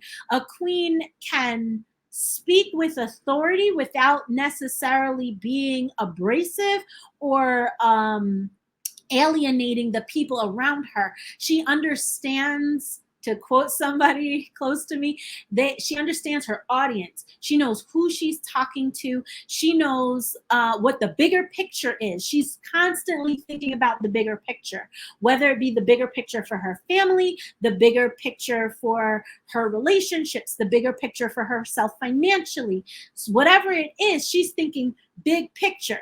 She's not going to get bogged down in the emotions of, oh, this person, oh, they got on my nerves, oh, I don't like them, I don't like the way they talk to me, I don't like the way they address me, so on and so forth. So if one is going to fancy themselves a queen, you have to cultivate queenly attributes.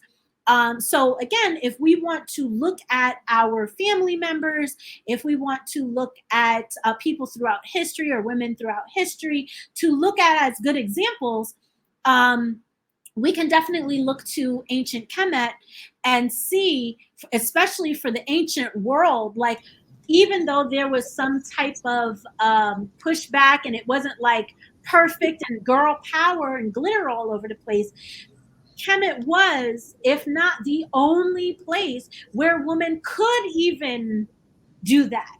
Even though there was pushback, they still were able to achieve these things. So, I think that I wanted to start out with that because, we're oftentimes looking at our role models just within this country. And, and this is not in the vein of disrespect at all, but we look to poets, we look to entertainers, we look to civil rights leaders, we look to, celebrities as these are our role models. And oftentimes that's very much misplaced because, we get to, oh my gosh, and, Rosa Parks and this, that, and the third, but Rosa Parks didn't die, you know what I mean, like in a positive place per se. Like she's notable within history, but financially she was suffering. Like so it's like we call people these terms and we mean them as terms of endearment, but it's very much misguided when we're trying to position and find where's my footing in this world and what do I want to be and what am I aspiring to, because the Rasan Kukepra of the Temple of Anu always said, he was like, this grind culture, everybody's talking about grind culture, but if you know anything about mechanics, you don't want your gears to grind. That's a bad thing. That's a good point. Like you don't want that because now you got to go in, spend more money and replace those things because it's going to break the whole machine. So it's like, when it comes to looking at examples for ourselves, we can absolutely look at the ancient Kemetic and the ancient Sinatu and say, hey, these were women who, even with the pushback, they built temples. They, who was it, Queen Tai? Because her father was part of like the priest class. And so she was like not of royal stuff and she kind of like got her way up there. But because she ruled for 40 years before her son could come to rule, like even after he was ruling, foreign relations, like people still wanted to talk to her to help out. So it's like, when we're sitting here and we're saying like, oh, as women, we're in charge, but you're in charge as part of a unit. You're in charge as part of running a country and being responsible for other people, other people's lives, other people's monies, other people's mental health, all of those things. And if you're in a position of leadership or want to call yourself a queen to just feel good about yourself, you could do that in a lot of different ways. Like it's very much misusing the terminology. And I feel like in general, it's just a negative for us. So getting into, again, the main point of what I'm trying to say is, how does the Kemetic legacy assist us and empower us in everyday lives?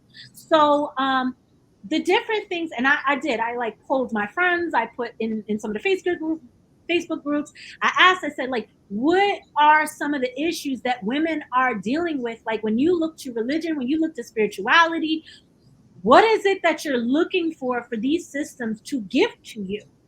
And a lot of the conversations I had, like one, it's my Christian friend, and she was like, I look to my religion to help me raise my kids. Like, what kind of people do I want them to be? What am I going for? What do I emphasize? What do I try to shield them from? So on and so forth. How to deal with traumas, how to deal with unintended things that you didn't, you were young and dumb and nobody told you, or, you were young and dumb and ignored all the signs. We all do it. We all put ourselves in these positions.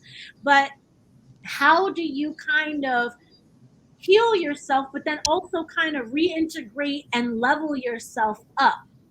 And at least for me personally, a lot of talk about abortions, because abortions are, even like, people don't talk about it. Like, even if you go look on social media, you'll find a lot of videos damning abortions. And I'm not saying like there should be videos out there like, yes, go sign up today, get a hanger type of a thing. But it's like, these are real women dealing with real situations that feel like, you know what, this is what I have to do, or this is where I'm at. I can say off the top of my head, I think every single woman I know in my life, except one, has had an abortion, but we don't talk about it. It just always kind of comes up in this haphazard way, or sometimes we'll be talking about a certain church or an energy, and then we get into like a conversation and it's like, oh, you too? It just turns into one of those situations. Or, oh, you got cheated on? You too? Oh, you got money stolen from you too? It's like one of those kind of things. Oh, you somebody, pet you like a dog because they never felt hair like that before. Oh, it's this common thing that comes up over and over and over again. Like one's mental health, but feeling like you have nobody to talk to. So for an example, like we can look at Megan Thee Stallion. And again, she's a trigger just like Lizzo is. I know people be like, oh my God. But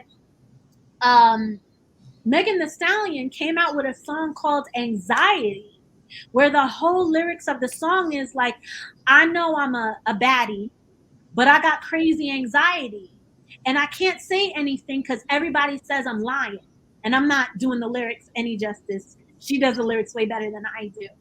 And it's all talking about her internal dialogue about how she feels so alone, so isolated.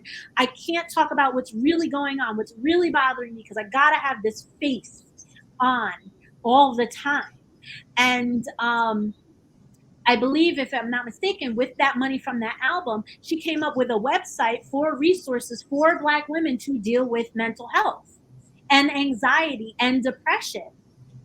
Because women are 2 times as high as men for dealing with depression and anxiety. And they say, but because Black women don't get mental health assistance, it could be even worse. Like, I read a study that said literally every single Black person in the United States has PTSD, which I'm like, yeah, anytime you say that, people be like, yeah, I can see that. That makes sense.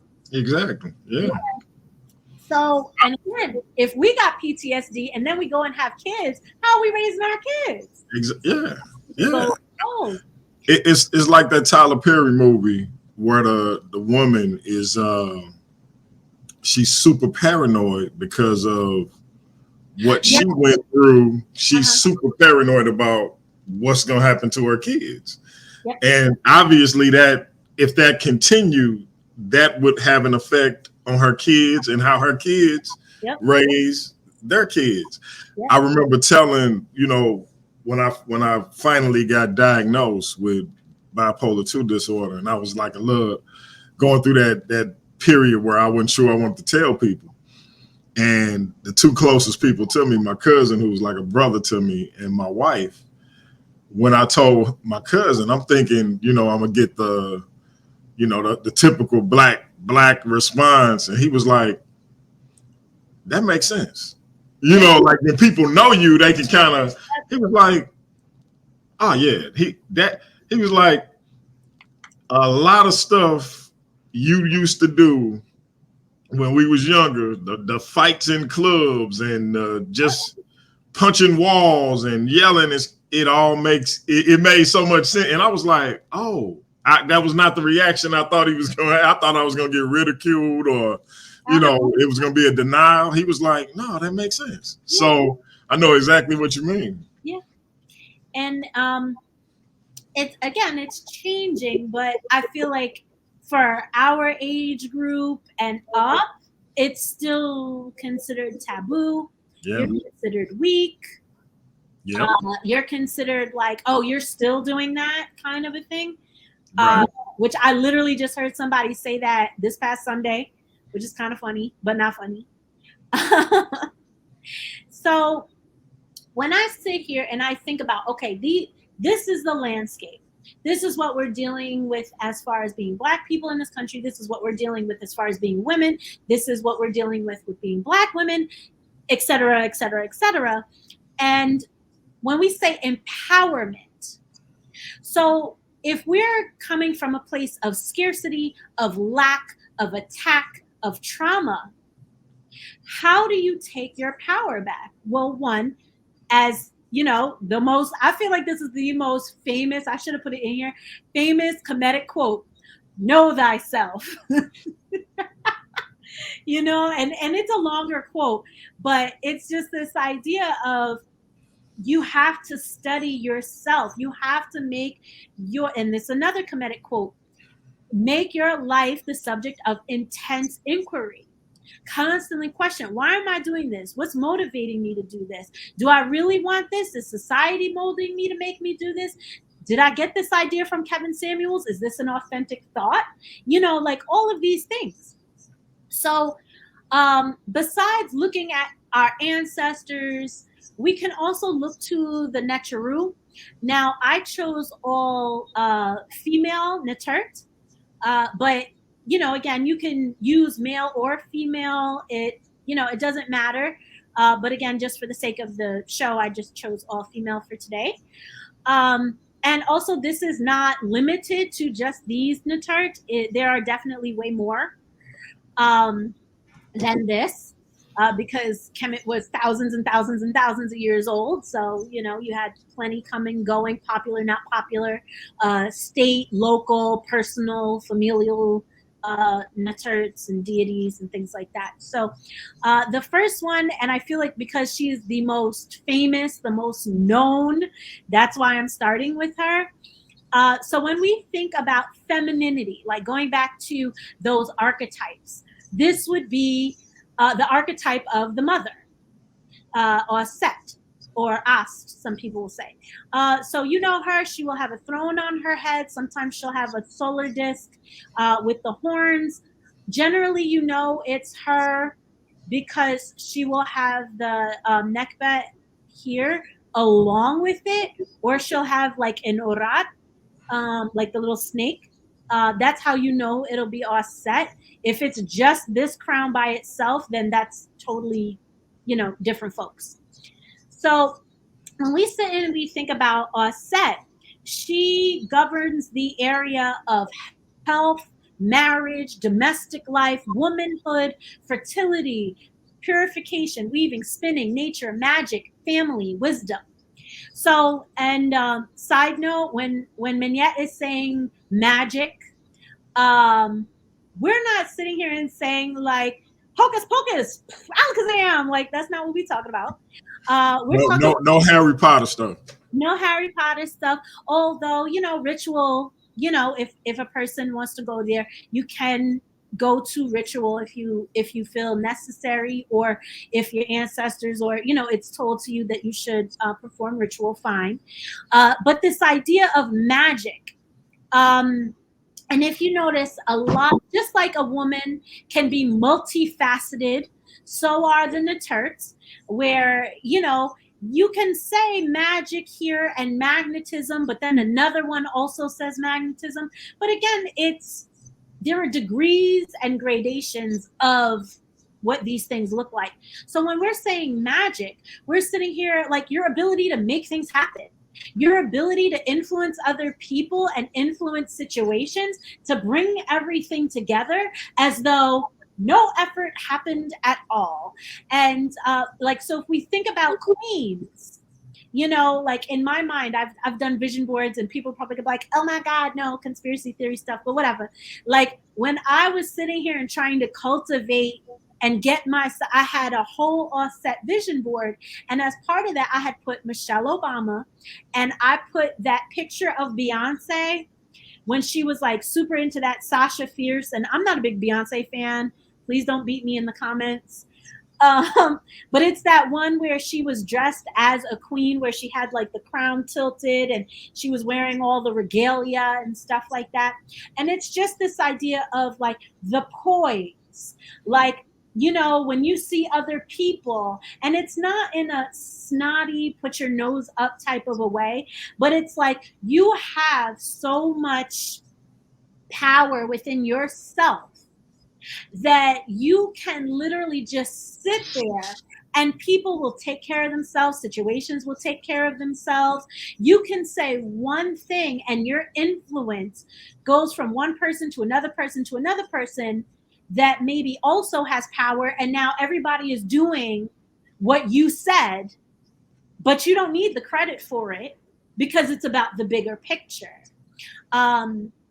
So a lot of times people will say, oh, Osset has to do with being a divine mate, because she was the, I was going to say cohort, not cohort.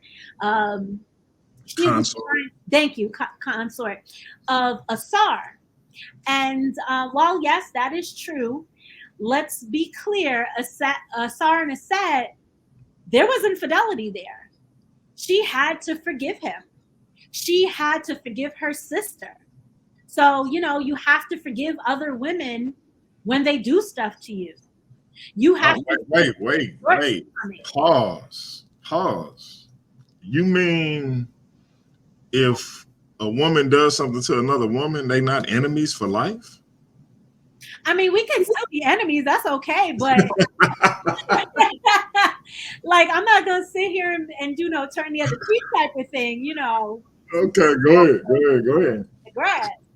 But it's the idea of, if a woman says, yo, I really didn't know that that was the situation, for you to still try to whoop her butt, what are you doing that for?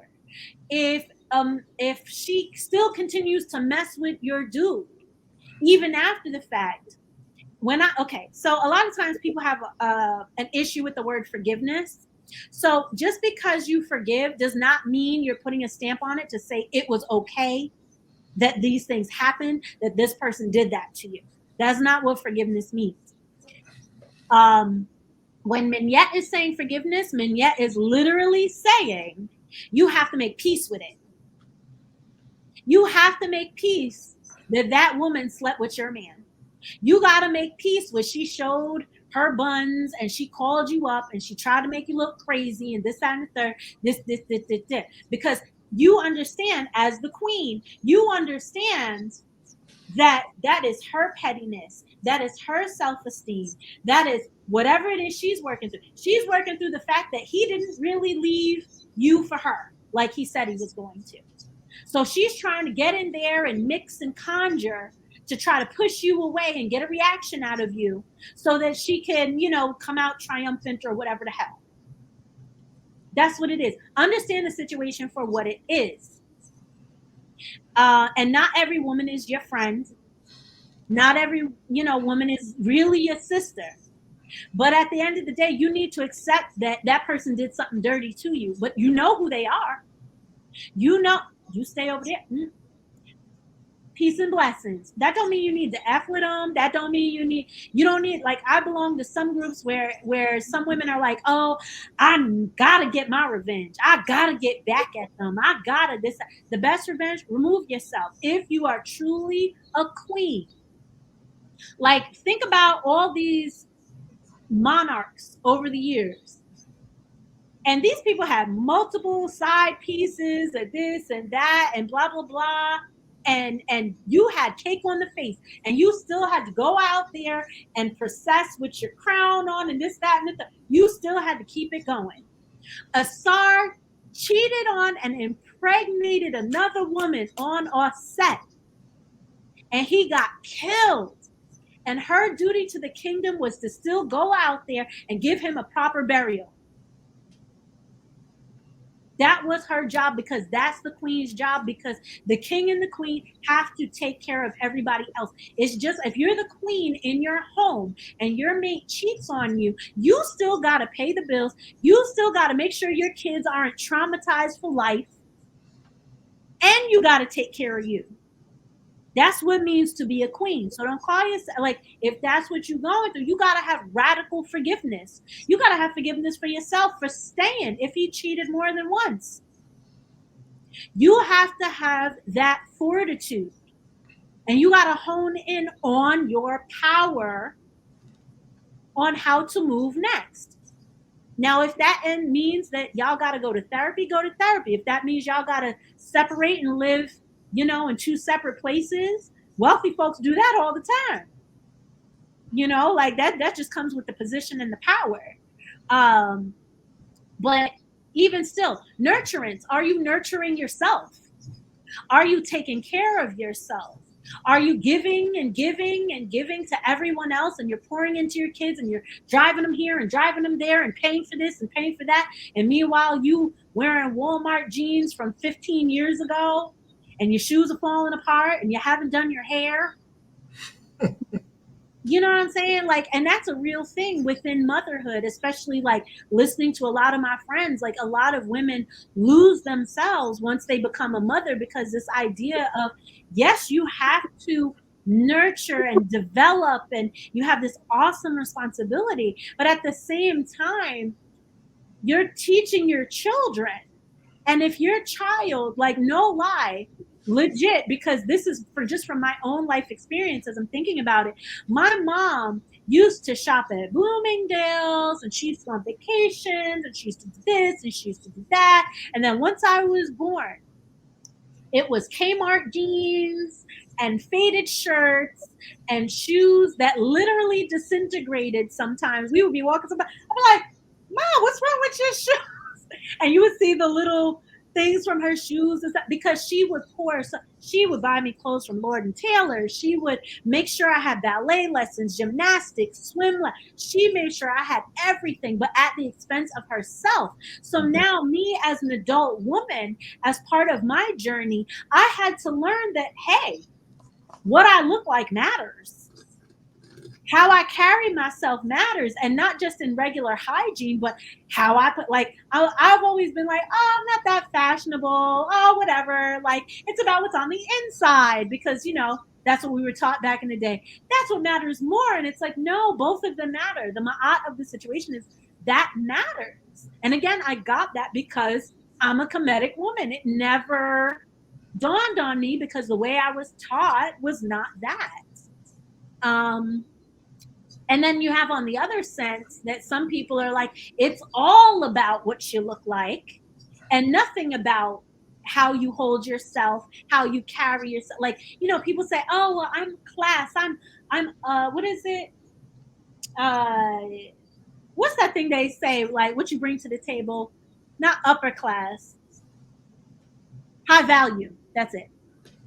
And it's like, if you're a high value woman and you look at our set and how if you read the stories, if you read the things that she went through, like, she was so powerful that, you know, but we could even see, like, when your power goes wrong, to the point where you damn near almost killed your own grandfather just out of sheer curiosity.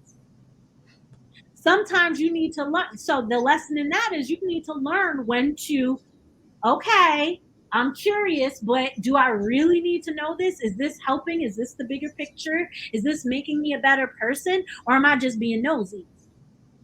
You know, kind of a thing.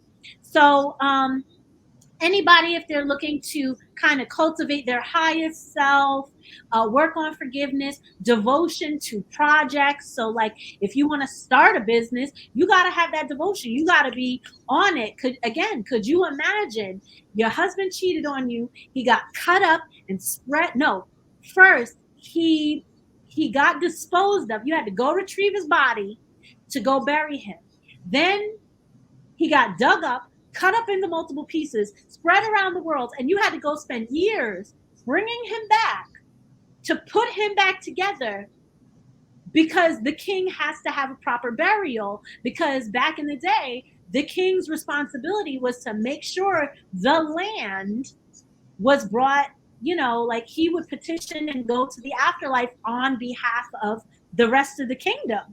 So if he's not properly buried, damn, none of us are going to the afterlife. We're all screwed. So F my feelings, because I got the whole country to worry about. I can't be mad.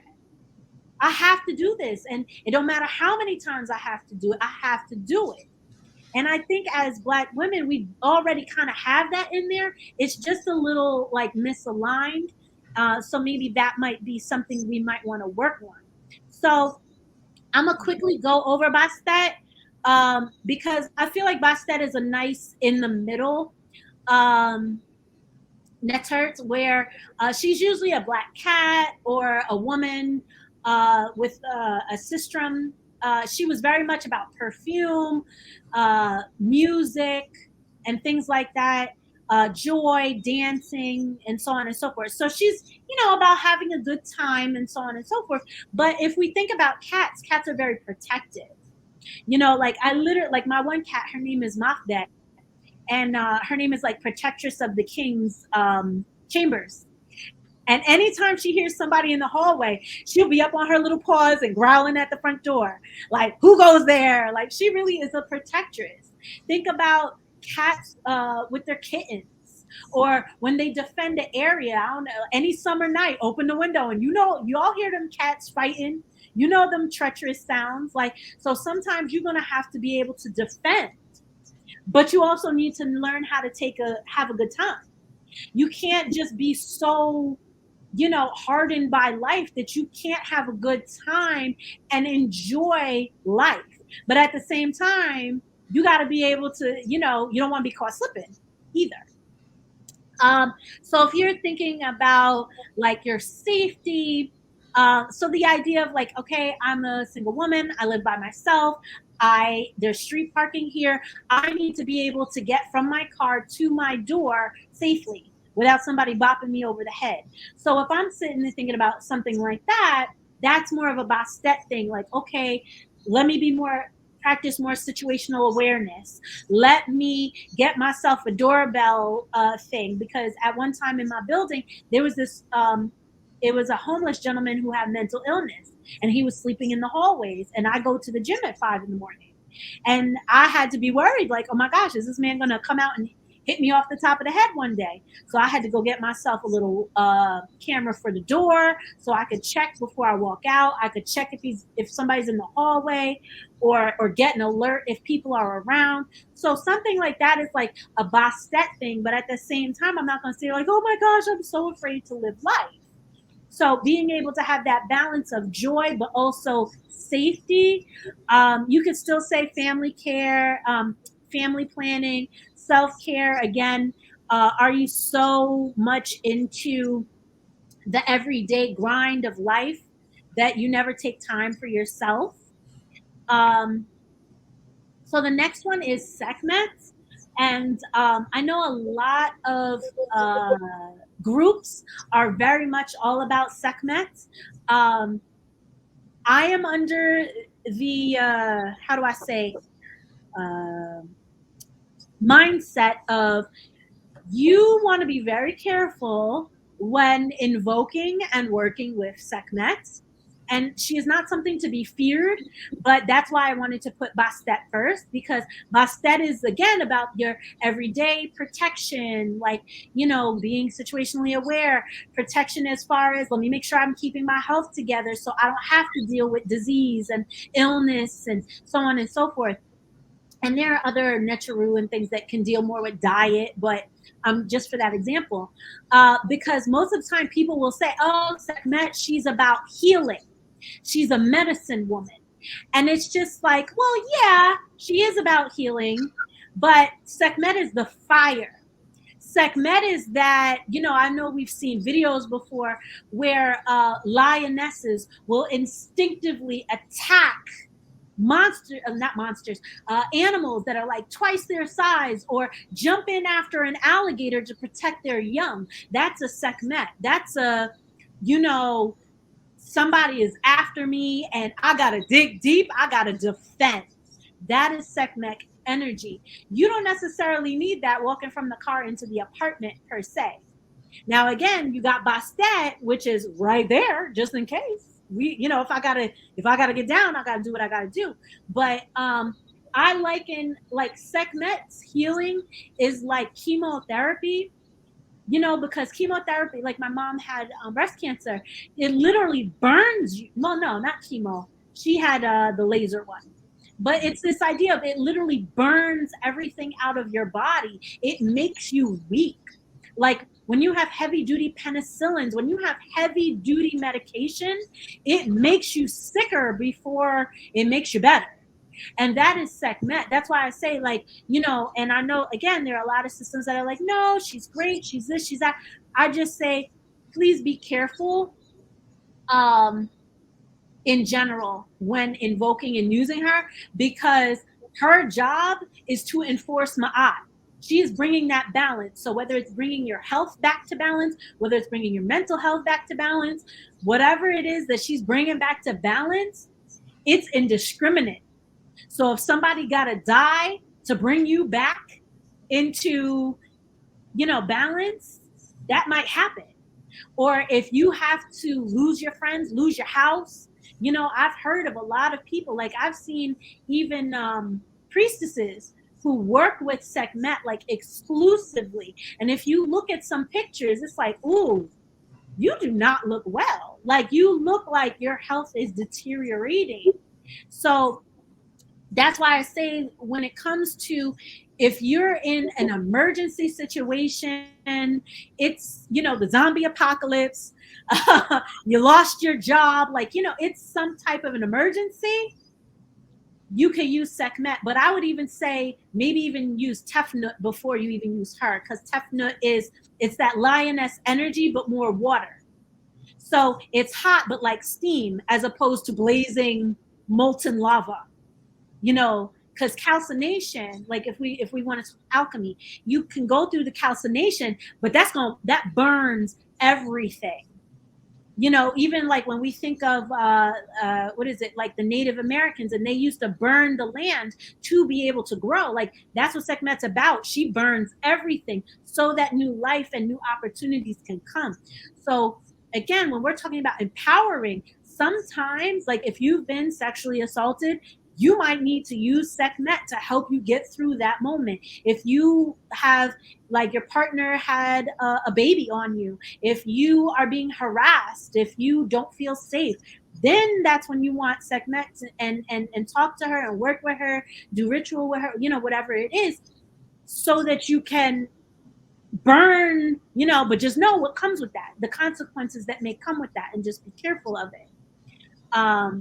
If I may, like I used to say, like metaphorically, like without said, black, like how she put a sword back together. I was like, black women do that every day for black men. You go out in the world, you get torn apart. Black women put you back together every single day. And I say the same thing from a metaphorical standpoint with Sekhmet. Sometimes in order to come back from something traumatic, you have to be torn down to be put back together again. Mm-hmm. But in the turn down process isn't a pleasant experience. And that's what you have to be prepared to deal with in terms of undertaking that type of journey. But go ahead, I didn't mean to interrupt. No, that's fine. So speaking to that, and just to show the ma'at of it, so last year for my Tep Red, so for those who don't know, a Tepred is like your reading, your energy for the year. So recently, or like this is the season of the Kemetic New Year. And for the Kemetic New Year is when Asar, I'm trying to remember, make sure I got it in order. Asar, Haru, or Setet, or Set, and Nebet are all born. According to the mythos, there was a disagreement between Ra and why can't I remember her name? Oh my gosh, Newt. And he basically was just like, yo, you ain't gonna have no kids no day of the year because, you know, it was prophesied that, you know, if she had a kid, they would pretty much take over from Ra, and Ra, you know, wouldn't be ruling anymore. So he's like, you can't have no kids. That's straight Isfet, but whatever. So Jehudi, and I'm trying to think who he played, if it was Sa, but Jehudi essentially played a game where he won. Oh no, I think it was Kansu. Now that I think about it, and he played to earn daylight back. So he gambled enough and played this game enough that he won enough time to make 5 days. So hence why we have 360 and then 5 days. So it's according to the Kemetic calendar, these 5 days are not within the whole calendar year. They're like special days. And each day was the birth of one of these specific Necharu. And in general, oh Lord, why am I telling this story now? I done lost my. Oh, I remember. I got it. Sorry. So last year I picked, or rather, Asar chose me. And a lot of people say, oh, he's about like ruling and leadership and, you know, regeneration and blah, blah, blah. Like, you know, they give you all the cutesy. And I'm like, anytime I see I have an Asar reading, I'm like, oh man, it's gonna be a challenging year. Because again, he got so arrogant of his leadership that he got killed by his own brother. Then he couldn't be buried. Then he, you know, caused this problem with him and his wife by sleeping with the sister. Then, you know, he got killed, and then he got spread across the land. And then, you know, he caused all this stuff because he was off his square. He wasn't doing what he was supposed to be doing as a leader. So he got torn apart into 14 pieces, and to the point where his phallus couldn't even be found. He didn't have any kids or anything like that. So, you know, we look at that, and I just look, and it's just like, if you sitting and saying Sekhmet will burn everything down, if you're not careful, any of the Necharu, all the Necharu have the positives and the negatives, just like human beings. Like, we all have our positives and we all have our funky parts. So when it's him being too arrogant, being too full of himself, thinking he got it, he's good, you know, caused him to slip, and he fell, and he caused all this trouble.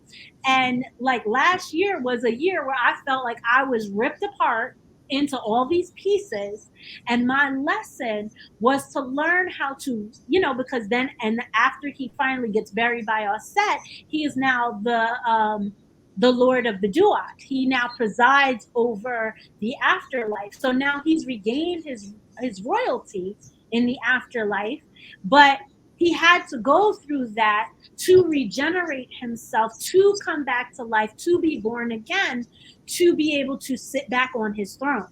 So again, that's why I say this story to say, please remember, it's not just about I'm a female, so I only want to work with female Necharu.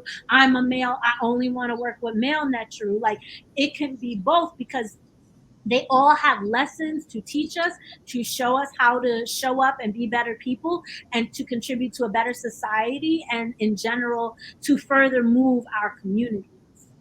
So the next netert that I chose was I don't know why I was about to say Sekhmet again. It's Shashat. So Shashat is not really like a as popular netert, but and all the illustrations, like, these are illustrations that I had made for my own brand and stuff like that, because I wanted them to be relatable to people. So I try to profile different skin tones, different hair textures, different body shapes, and things like that, so that people could really see themselves within the Netert or the Netcheru, because I do have the guy ones too. So if a woman, like, so far we talked about Aset and like motherhood and relationships. We talked about Bastet and Sekhmet as far as protection and healing yourself. So now I'm talking about Shashat, because, we do have to, as people in this country, get our money together, get our business in order. Like, when was the last time we had a conversation about having a will, having a trust, making sure that we have enough life insurance, not we're not underinsured. If we're being an entrepreneur, are we taking the time to actually do our research, or are we just pulling the trigger and figuring it out? Are we just trying to, like, oh, this person on YouTube said I can, or on social media said, oh, I could do passive income, and then it fails? Like, how many vending machine people's businesses failed? How many ATM machine people businesses failed or got taken advantage of because post COVID, everybody was like, well, I'm going to just have to do this entrepreneurship thing, but didn't do the research, but somebody's course, got taken advantage of, and now they're just as bad as they were before, if not worse, because now they're in debt. So when we're sitting here, we're talking about Shashat is the Netert of writing, wisdom, architecture, astronomy, astrology, record keeping, building, mathematics, surveying. So this idea of survey your life. Where are you? Architecture, what are you building? What systems, what routines are you building in your everyday life? Are these routines that are going to bring you to your highest and best self? Is this the places that you want to be for your family, for yourself, for you and your meat? And these can even be like within your own mental health. Are you taking time to meditate? Are you taking time to pray? Are you taking time to go to therapy? Are you taking time to take your medication? Are you doing these things? Writing things down. Me personally, and this is like not my finest moment, but I hate journaling so much. And everybody's like, I love writing. I make lists all the day long. I got so many lists and to-do lists. I got notebooks of lists. I got things on my phone of lists. But it's something about journaling. My thoughts just bottleneck. But every now and then I do find journal prompts and I go in, and it's just like one of those things of when you put pencil to paper, pen to paper, fingers to keyboards, how much just comes out of you for you to recall later, for you to build on later, for you to say, hey, you know what, that really is something worthy of exploring, and having the wisdom to say, hey, yeah, this is something I need to follow through on, or yeah, that ATM business, they trying to tell me I need to spend $10,000 to start with them. I don't know. Right. You read the literature. Let me not just go for the okie doke and it's easy. Like, part of that, and I know it's very, super cool now to be like, oh my God, education, school don't teach us nothing, blah, blah, blah. Well, if school doesn't teach you anything, where's your impetus to actually learn? And not just learn, but apply, because that is one thing within our community that is very impotent, is we have all this information, but what are we doing with it? Like, everybody want to listen to these podcast people, but are they in successful marriages? Do they have successful children? Do they have, do they have a certain amount of money in the bank? Like, are they well-rounded? Are they good in just one area and not other areas? So, and it's like, we don't take the time to really be able to do that. So if you're on your entrepreneurship wave, if you're on, and I've even heard some people say, like, a pretty face is good, but then what do you have to offer after that? Like, going to the gym and working out every day is great, but if you have nothing to talk about outside of that, you know what I mean? Like, people need more than just the surface level, and that's oftentimes, unfortunately, what a lot of social media and a lot of these gurus have to offer. But it's unfortunate that even within the superficiality that's being offered out there, that even that's not being Right. fully done.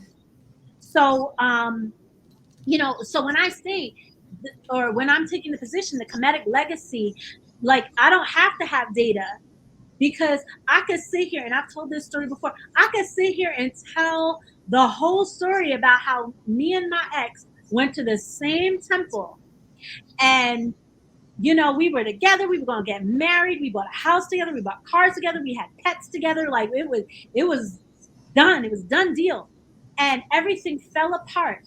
And if it wasn't for the Kemetic legacy in my ear, holding me accountable, showing me the direction to go to, so on and so forth, and because I was falling apart on the regular by my Dammy. So but fast forward to this past weekend, we celebrated Rep when Pet, and now I had a whole conversation. And oh, how you doing? Oh, your hair looks nice. This, that, and the third. And it wasn't fake. It wasn't anything like that. And I had a whole conversation with my ex's wife. I had to watch them court. I had to watch them get married. I had to watch them have kids together. I had to watch them buy a house together. That was hard. So y'all were still in the same Yeah. institution. Yeah. Okay. And I mean, now they've moved further away, so it's different. But it's like I had to be on my set because that woman didn't do anything to me. She didn't take anything that was mine. Our relationship was over. Get over yourself. But that's why working with the Netter, like, and the Netteru in general, really help you to get there. But to me, I can't speak for nobody else. To me, that's data. What you just described is evidence of how that, because I know a lot. Listen, I could not be in the same vicinity with the woman upstairs and the dude she involved with. I couldn't. It'll be all. What happened to DMG? Man, I think he in jail. like that. So to me, that was as powerful a display of evidence for something empowering you than anything you could have told me, because I couldn't. That would have been extremely hard for me. Yeah. Oh, it was hard.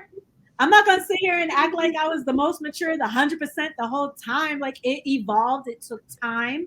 But again, it was sticking with it, looking at the examples.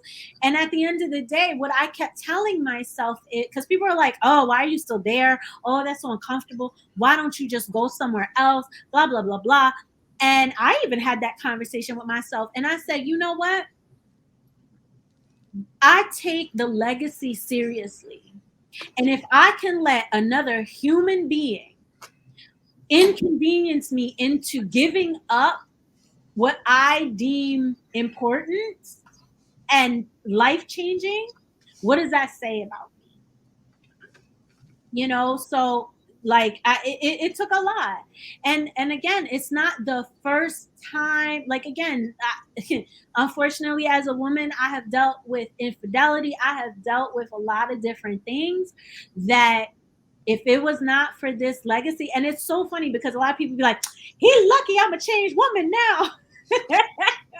Or, even the guys could say that, for the women.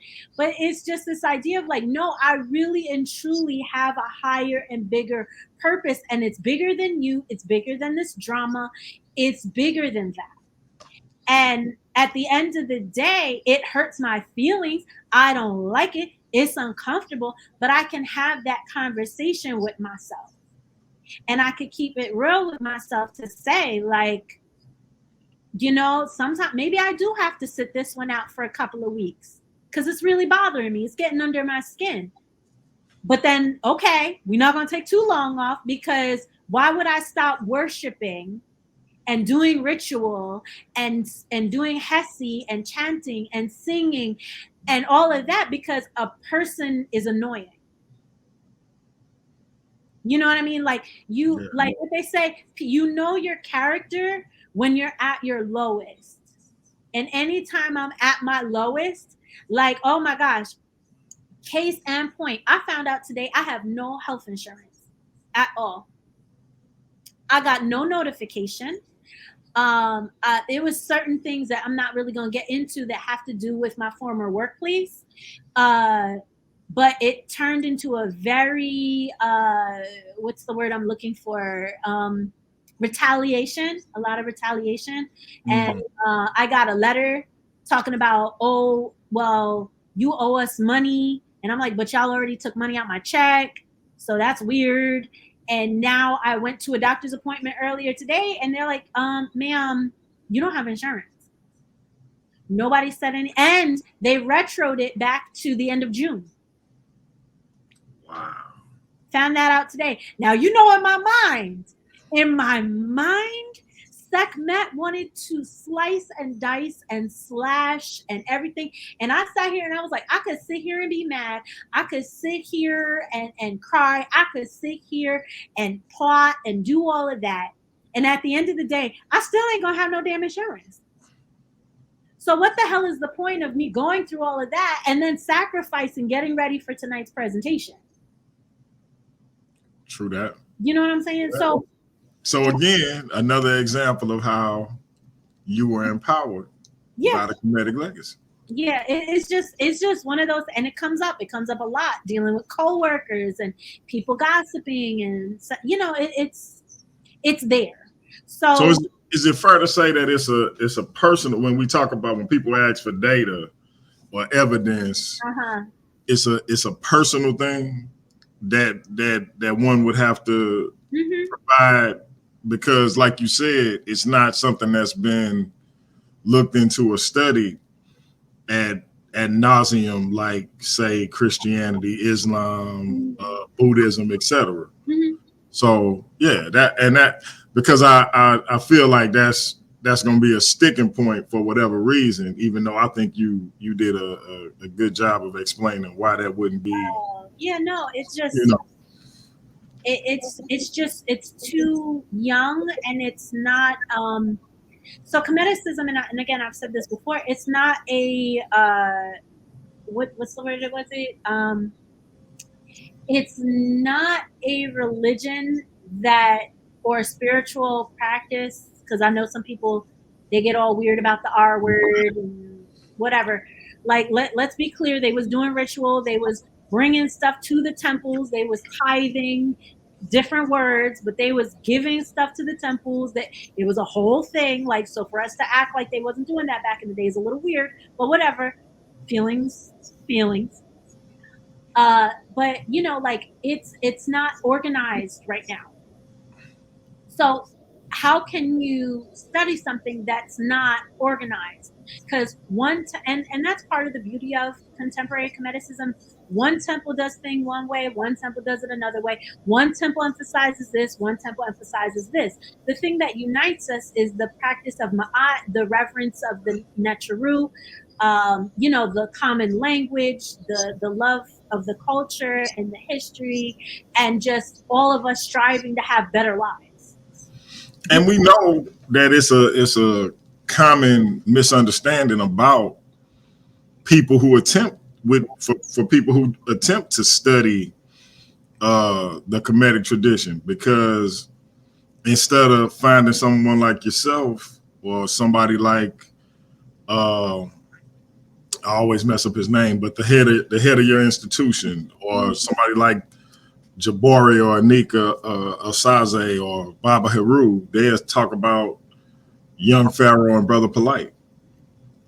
And so even the people who attempt to study it don't even know what to study or who to study. So your point is made by that alone. Yeah, it's definitely, and you and I have talked about this to long lengths. Exactly. But it's just the idea of it's just very unfair. You cannot compare contemporary Kemeticism and current practitioners, because like even the temple of Anu, the temple of Anu has been around for 20 plus years. People who are running the temple been into it for 30 years, but they're in their 50s. You know what I'm saying? So this isn't even one full lifetime old yet. Like, a lot of people say, Dr. Clark and Dr. Yosef Ben Yakin, like all of them, but they didn't practice. They studied, they shared and disseminated information, but they did not practice. So the elders that we have now, Mfundishi, Jehudimus, and forgive me, I don't know his full long name. Right. Baba Heru, um, I'm like thinking of her name. I'm not even going to include that person because they mix certain things within their practice.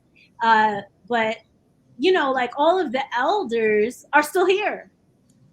And they started as a thrust out of the civil rights movement because they heard what Dr. Clark and Dr. Yosef Ben Yakin was saying, and they was just like, well, we need to do more than study this. We need to put this into practice. We need to use this information to better our lives and stuff. So it's just like if people are busy doing the work of trying to put that into place and create systems and troubleshooting, because again, in one lifetime, how many mistakes do we make? You don't have the data yet. Like there are a lot of people due to Baba Heru and them who was born into this who now are in a Christian church. There are a lot of people who are into it and say, gosh, I wish I found this earlier.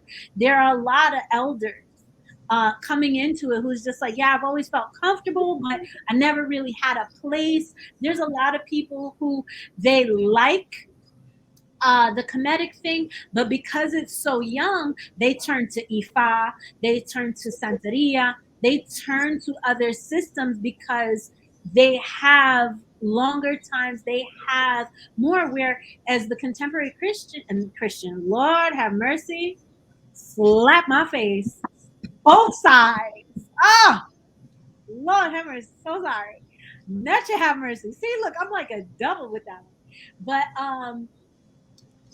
like they sit here, and I know like there's another group, and I am not trying to get into the controversy that's been going on the past month and change from this other group, but this other group says like, no, we come from this place in Africa, and we have this lineage and we have this stuff, but their approach is very different. And that's cool because, again, all the different nomes of ancient Kemet, you were allowed to go different directions and have different ways. There was no one thing because, again, what unites us is we're all about the Neteru. We're all about building something. And it's just the idea, I feel like the next conversation really needs to be just what are we building, where are we going, and what are we doing? And a lot of times people are afraid of that conversation, and they want to be the big person in charge and making the calls, and because we have a problem with leadership, and that's an American problem. And Right. fortunately, within the Kemetic legacy, we do bring in a lot of American problems that we shouldn't, but we do. And then we also, and again, respect to the elders. The elders didn't get it 100% correct. But the younger people see it as, oh, I don't want to disrespect the elders by doing stuff differently. Or like, you don't want to come out and be like, oh, you was wrong. Because, yeah, that's disrespectful. Right. But when you start doing things differently, they get offended that you're not doing it the way they did it. So it's a very delicate thing, right? Yeah, it's nuanced. It's very nuanced. And again, to go back to the initial question that all of this is related to, to sit and try to gather data about this, you have to be in the community. Like a lot of the people, whether it's the apologists, whether it's the other Kemetic groups, whether it's the scholars, whether, you know what I mean? Like a lot of these things are happening is because they see a clip online and they don't actually interact with the community.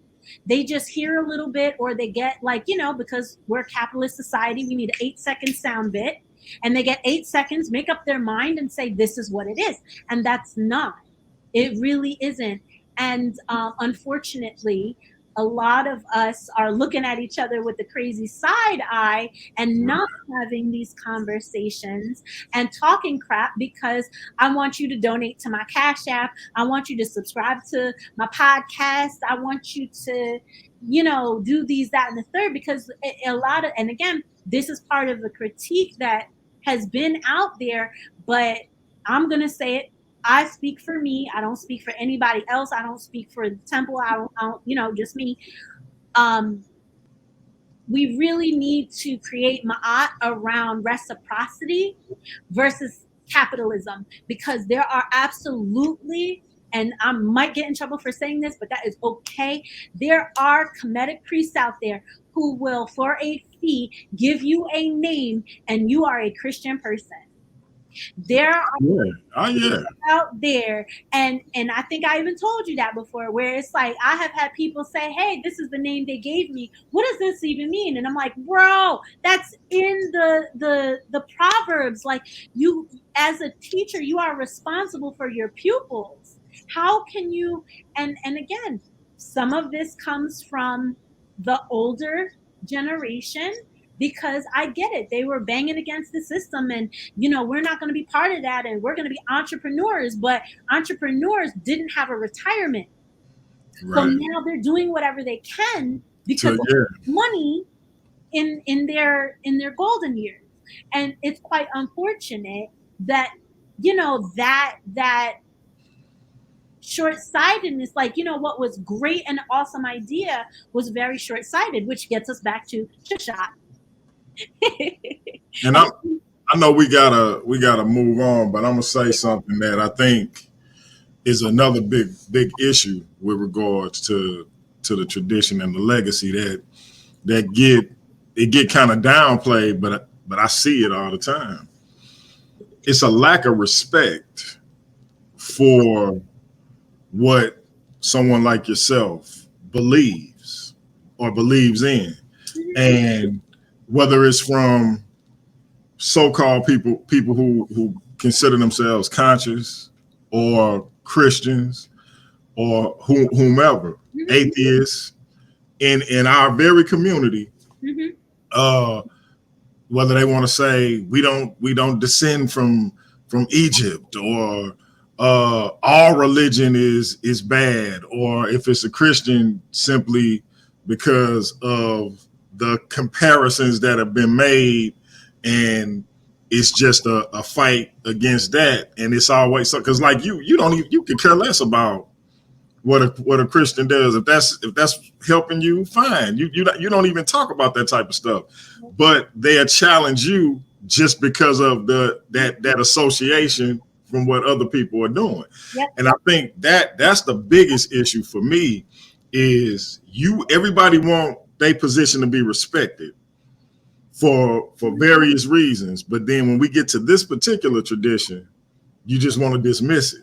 And that to me is kind of, I just find that to be disconcerting, because if I owe you respect because you've been studying for however long and you're an atheist, or I owe you respect because you're a Christian, and you because you're a Muslim, etc., why don't I owe her respect because she Kemetic?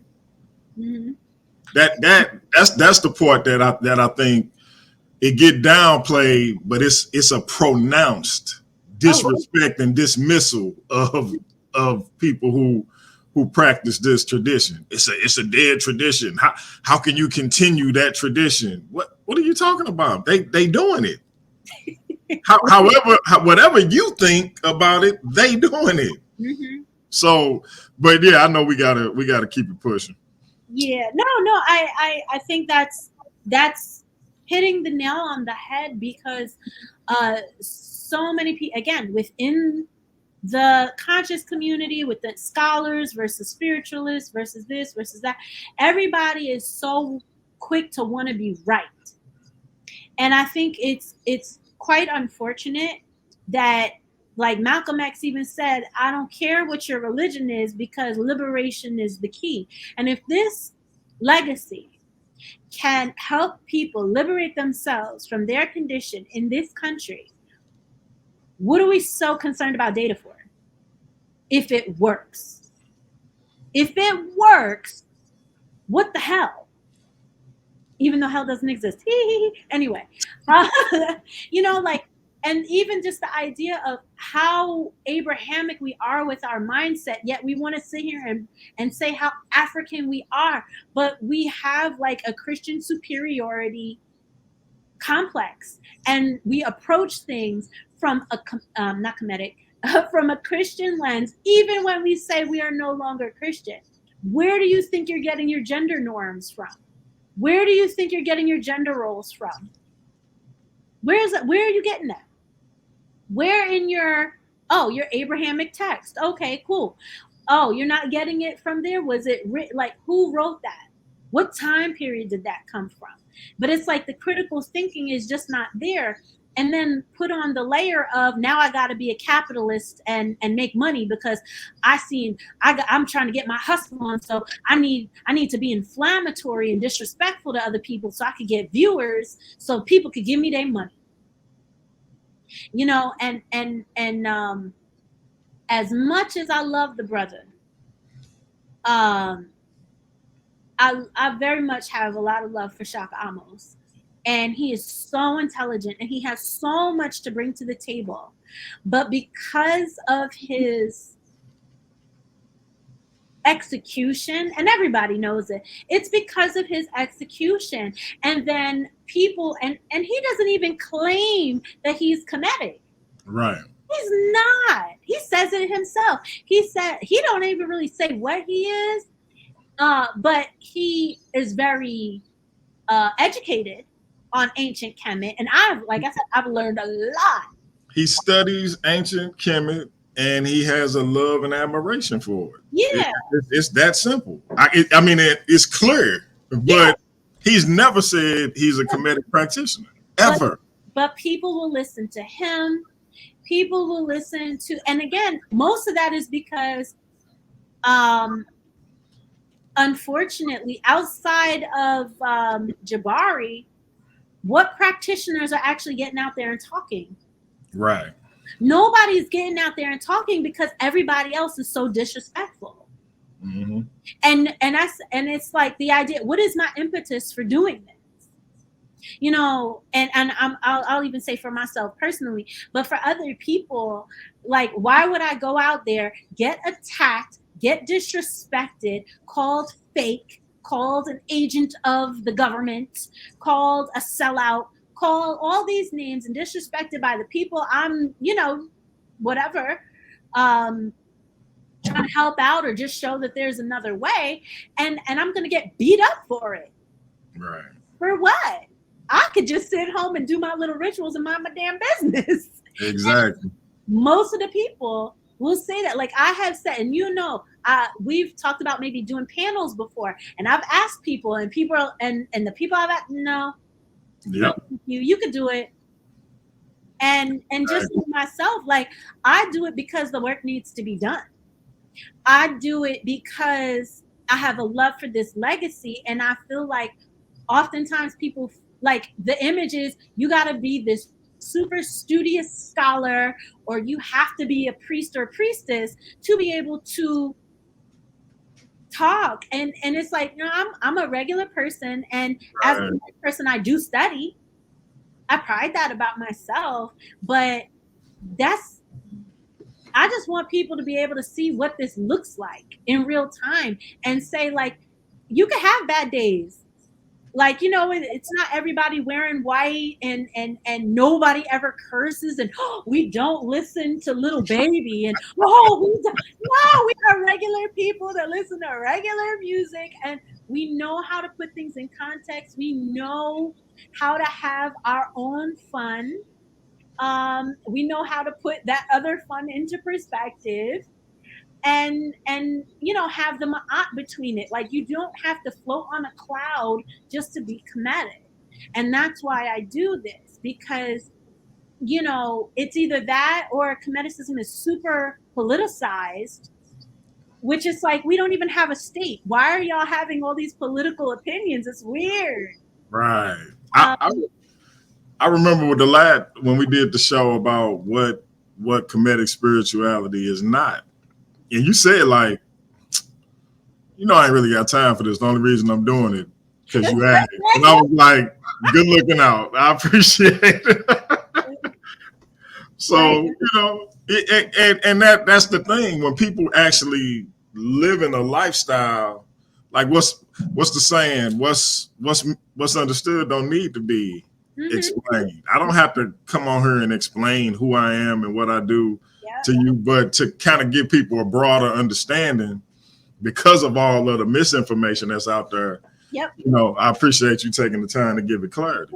And even still, like, I also understand that there are just certain agendas out there that are meant to divide us. So I'm not going to sit here and feed into them, and I'm not going to sit here and allow the disrespect. I am going to be curious as to where that disrespect comes from, what feeds it, and what it's about. But after that, I'm over it.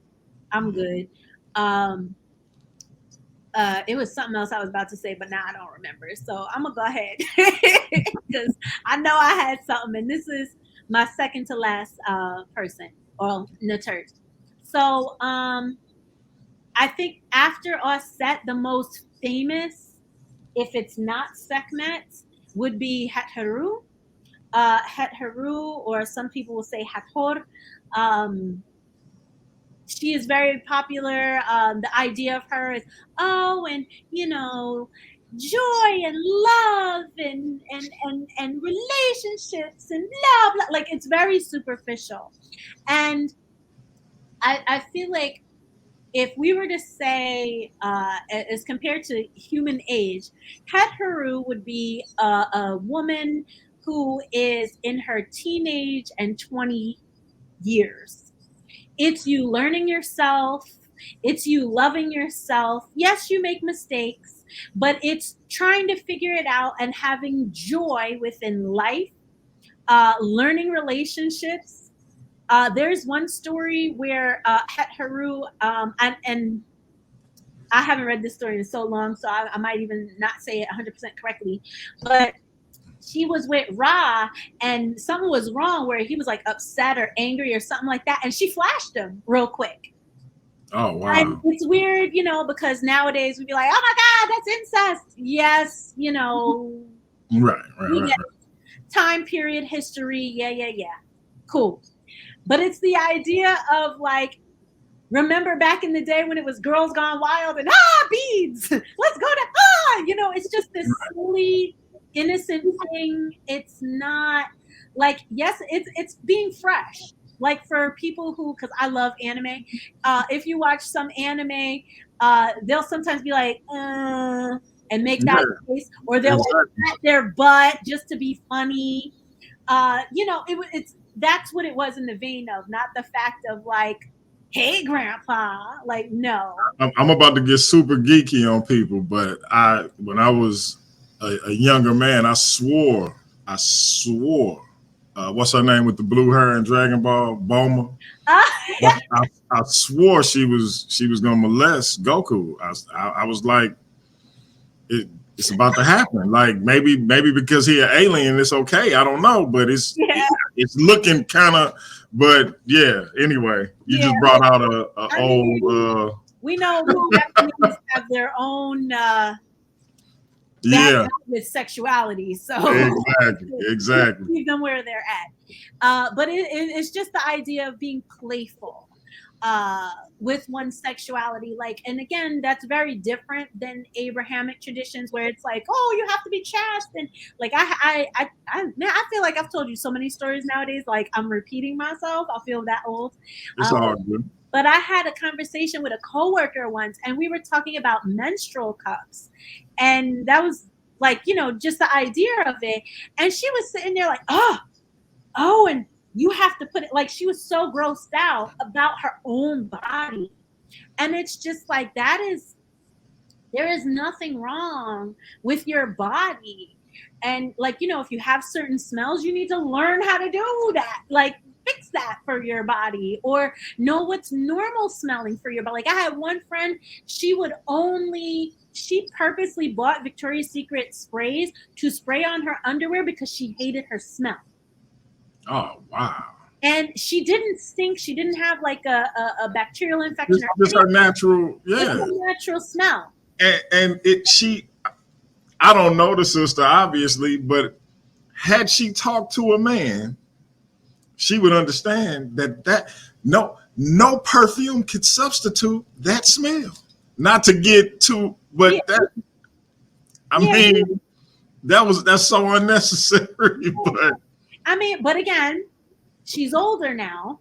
But that's when I first met her. She was much younger, and was with her first boyfriend. And what the hell was he going to teach her, Right, exactly. Having positive sexual attitudes, understanding one's own sexuality. And again, I'm not talking about anything people want to go off topic with. I'm literally just saying having a healthy relationship with your own body, and you are not sinful or disgusting or any of those things just because you have feelings or urges or this or that. Now, there are some urges that come from trauma that maybe might need to be addressed. But again, if you're working with Haru, you're learning that. You're learning. Like, I had one friend that her parents never had to talk with her, and she had used a tampon and didn't realize that you have to take it back out. She thought it fell out, and it never did, and she got an infection. So it's like there are all these things that happen. But again, working with Haru, and not just on the physical level, but having this idea, what makes you such an amazing woman? Like a lot of the social media now, because I got that Hunana Katana. And it's just like, okay, and? Right. Because, vaginal dryness is a thing when you get older, so now what? But that's youth. That's coming into one's own sexuality and just hormones and things like that. So I get it. Fertility. Knowing that there are certain things that will make you more fertile, less fertile, certain foods, so technically, we have been supremely misled that if you look at, oh my God, I'm going to say the wrong thing. Fertility awareness method. And it's much bigger in Canada than it is here. I've been thinking about like doing a training to be trained in it. But technically, a woman's body can only get pregnant 3 days a month. But we tell young girls, stay away from those boys, as though every and any day, except for your period, you can get pregnant. Now, granted, everybody's body is different, or everyone's body is different. So, the window may be different and things like that. But generally speaking, you have the day before the egg drops, the day the egg drops, and then pretty much your progesterone starts kicking in, so that egg will not, unless it's fertilized by a certain amount of time, if it's unfertilized and it hits a certain part, literally a woman's cervix will be straight up and down, ready to receive sperm. And once it's not, it literally tilts. And the coating on the cervix it's like a natural spermicide to kill sperm. Sperm cannot get in. That's what the cervix function is. But we're like, the fact that I learned that at 38 years old is weird. The fact that kids don't know that, and I know the vein is, we don't want them to be out there and having sex. They're going to have sex. That's what it is. Because we did it. How many people do you know don't talk to their kids at all about sex, except don't do it, and then the kid ends up getting somebody pregnant, getting a disease, giving somebody all of these different things because they refuse to talk to them. Yep. Or they found out from somebody who they shouldn't have been talking to about it, and that person was the one who took it, that type of thing. It's like, no, you gotta. I tell my girls and my son, look, this is what it is. I would rather you go this route, but if you decide to go another route, here's what you need to know and what you need to do. Yeah. And that goes back to the shot, the education. Learning about your body, learning what the normal smells are versus the unnormal smells, learning how to clean yourself, learning how to take care of yourself, learning. And this was a conversation I had with my friends. It's easy to say, oh, you should have chose better. I literally never had a conversation with my mother or my father, and I have a strained relationship with my father, but my father has always been in my life. But he literally never had a conversation about boys with me, ever. Boomer. My mom literally never talked to me about any of that, because she was never talked to about that. She was never educated. This is what you look for in a mate. This is the function of dating. This is what you look for. This is what you be careful of. This is what you stay away. We're all we do. We tell boys be careful, and we tell girls stay away from boys.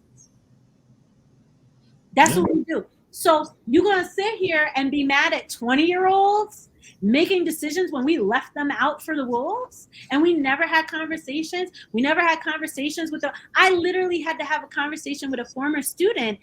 And he told me, and mind you, I had to not even convince him. He was sexually abused. His babysitter or whatever had sex with him when he was in the 3rd grade. He was sexually abused. He was raped. Wow. And he didn't want to accept it, but I said, okay, I said it. But he said by that time, and I had him in 11th grade. So from 3rd grade to 11th grade, he had sex with 30 people and never used a condom. Ever. Ever, ever, ever. And it's very interesting now because, we grew up around the time of like HIV and stuff, wrap it up, blah, blah, blah. That messaging is falling on deaf ears these days because people are doing what they do without protection. And there was this video where it was talking about bacterial vaginosis, where if a man is having unprotected sex with a woman and then has unprotected sex with another woman, the way, and then again, circumcised, uncircumcised, it didn't even get into that part of it. But it's this idea that when a man ejaculates, when he's finished, the action of it. I'm like, oh, that might be a little too much. I'm sorry. But, I always put this is not for kids joint on. But the action of it, that at the end, if he ejaculates in the woman, it does take on some of the women's vaginal secretions within. So if he does not properly clean himself or ejaculate again in between having sex with another woman, her germs are going to go into the other woman's germs and completely throw off her pH. So, and it's like you could get bacterial vaginosis, unless you're dry riding a toilet seat, but it comes from you were raw in that other woman, you ejaculated in that other woman, and now you're ejaculating into me. But again, part of the Het Haru is learning how to protect yourself, learning what is healthy, what are boundaries, what are my sexual boundaries, what are my mental, emotional boundaries, et cetera, et cetera. That idea of just what is beauty? Is it getting plastic surgery and getting implants? Is it just how I look? Is it like, why do I value those things as society? But all of that is Het Haru, and being able to bringing up those critical conversations, but then also those critical rituals. Because one time I had a priestess, and I mean, this lady made everybody cry. This lady said, if you ever had an abortion, you have dreadfully offended Het Haru, because she was creating and spinning a divine child for you to bring in this world, and you threw her gift away. Oh, wow. That, I mean, crying. Everybody was crying. So it's not like that, I know I can come off sounding, kind of liberal, but the Kemetic legacy is pretty conservative about a lot of different things. But when it comes to that, like, because the conversation turned into, well, how can we heal ourselves from that? How can we spiritually make amends? How can we fix this? Because at the end of the day, it was a human life. Yes, it's a collection of cells, or, depending on where you are or whatever, but it is the beginnings of something. So if you cut off the beginnings of something, what do you do with that? What are the consequences? How do you reconcile?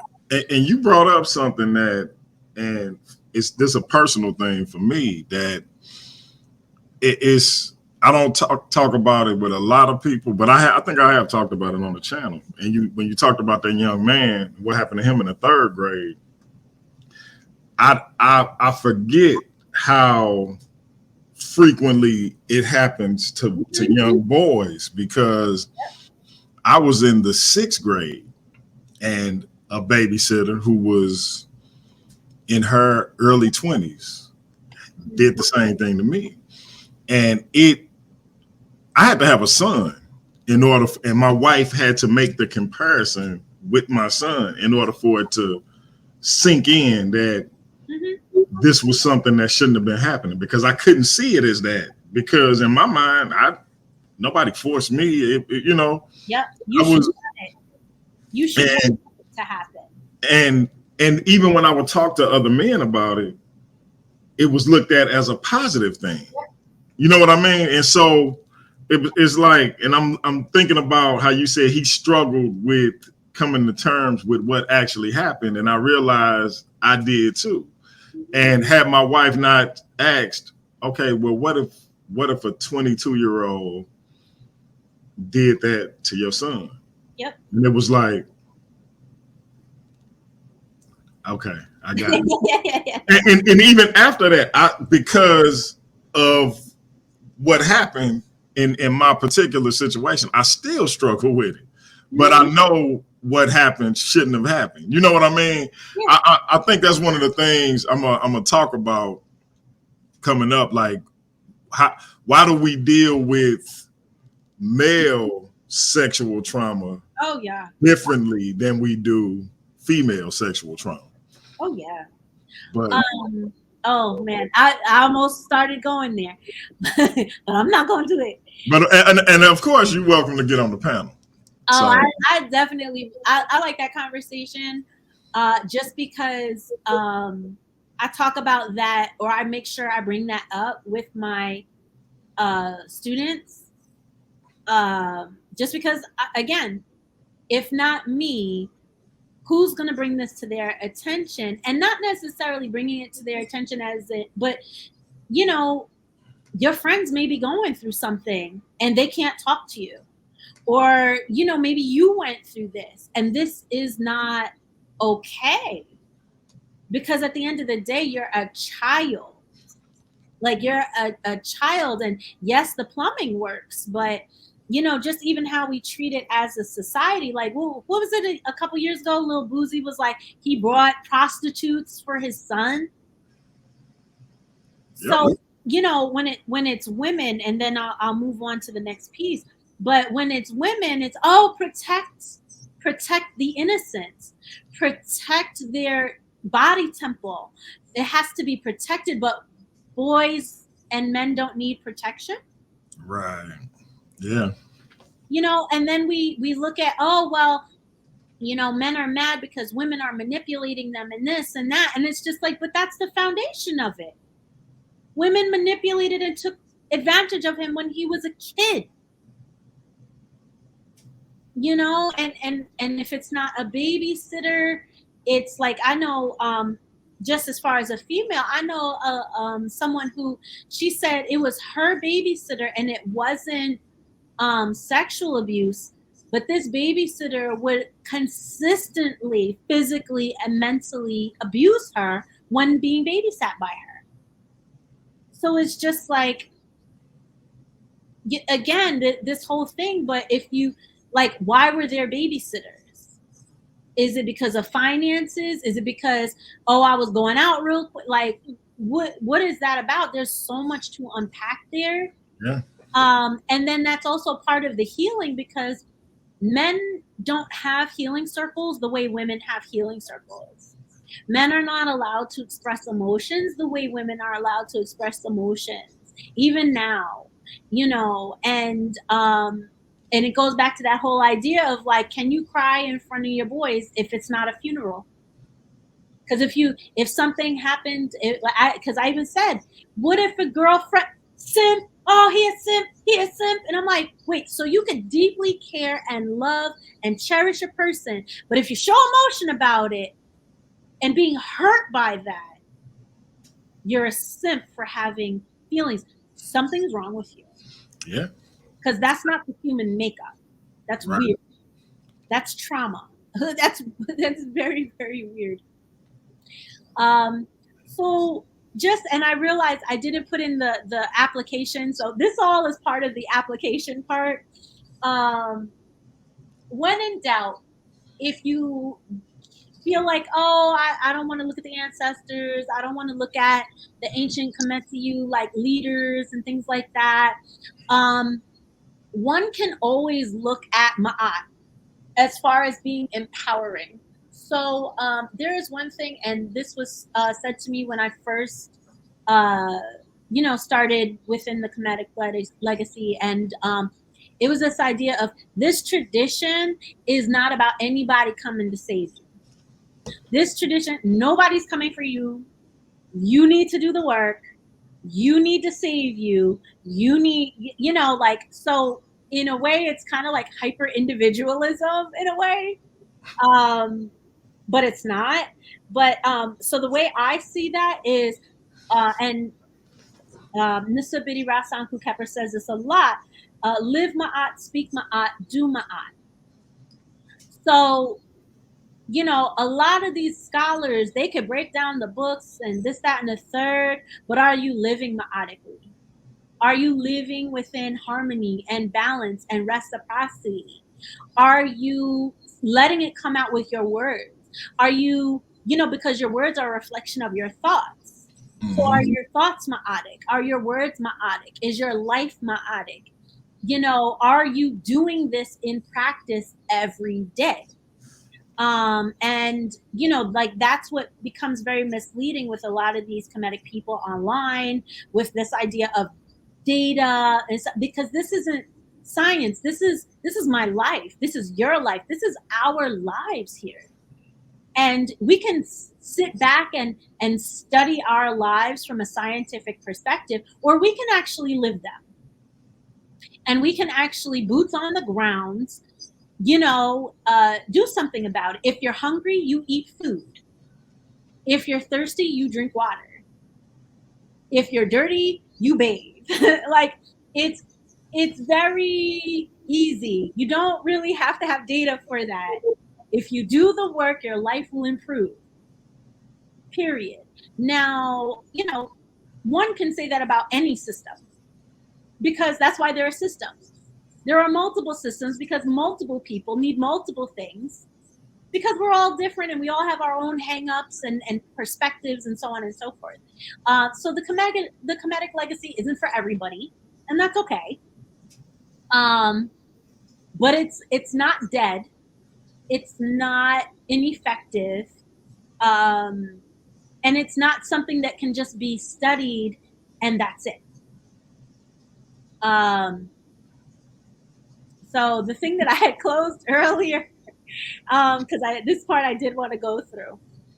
So the 42 laws of Ma'at, and I'm not going to go through like each and every single one of them, but the ones that, well, I was going to say all of the ones that are pertain to African American people, but all of them do anyways.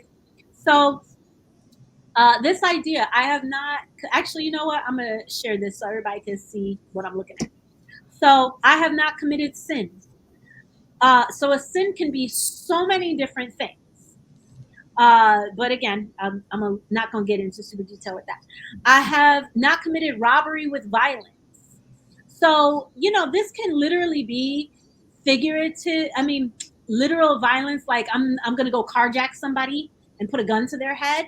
Um, but when we're sitting here and say robbery with violence, like if I'm in a relationship or I think I'm in a relationship, because everybody seems to be in situationships these days, I'm in a situationship and I think you care about me, and I get pregnant and you say, well, you better have an abortion, or I'm not going to be in this picture, or I don't want nothing to do with no baby. So now this baby is being robbed from me. They are being robbed from this existence through violence.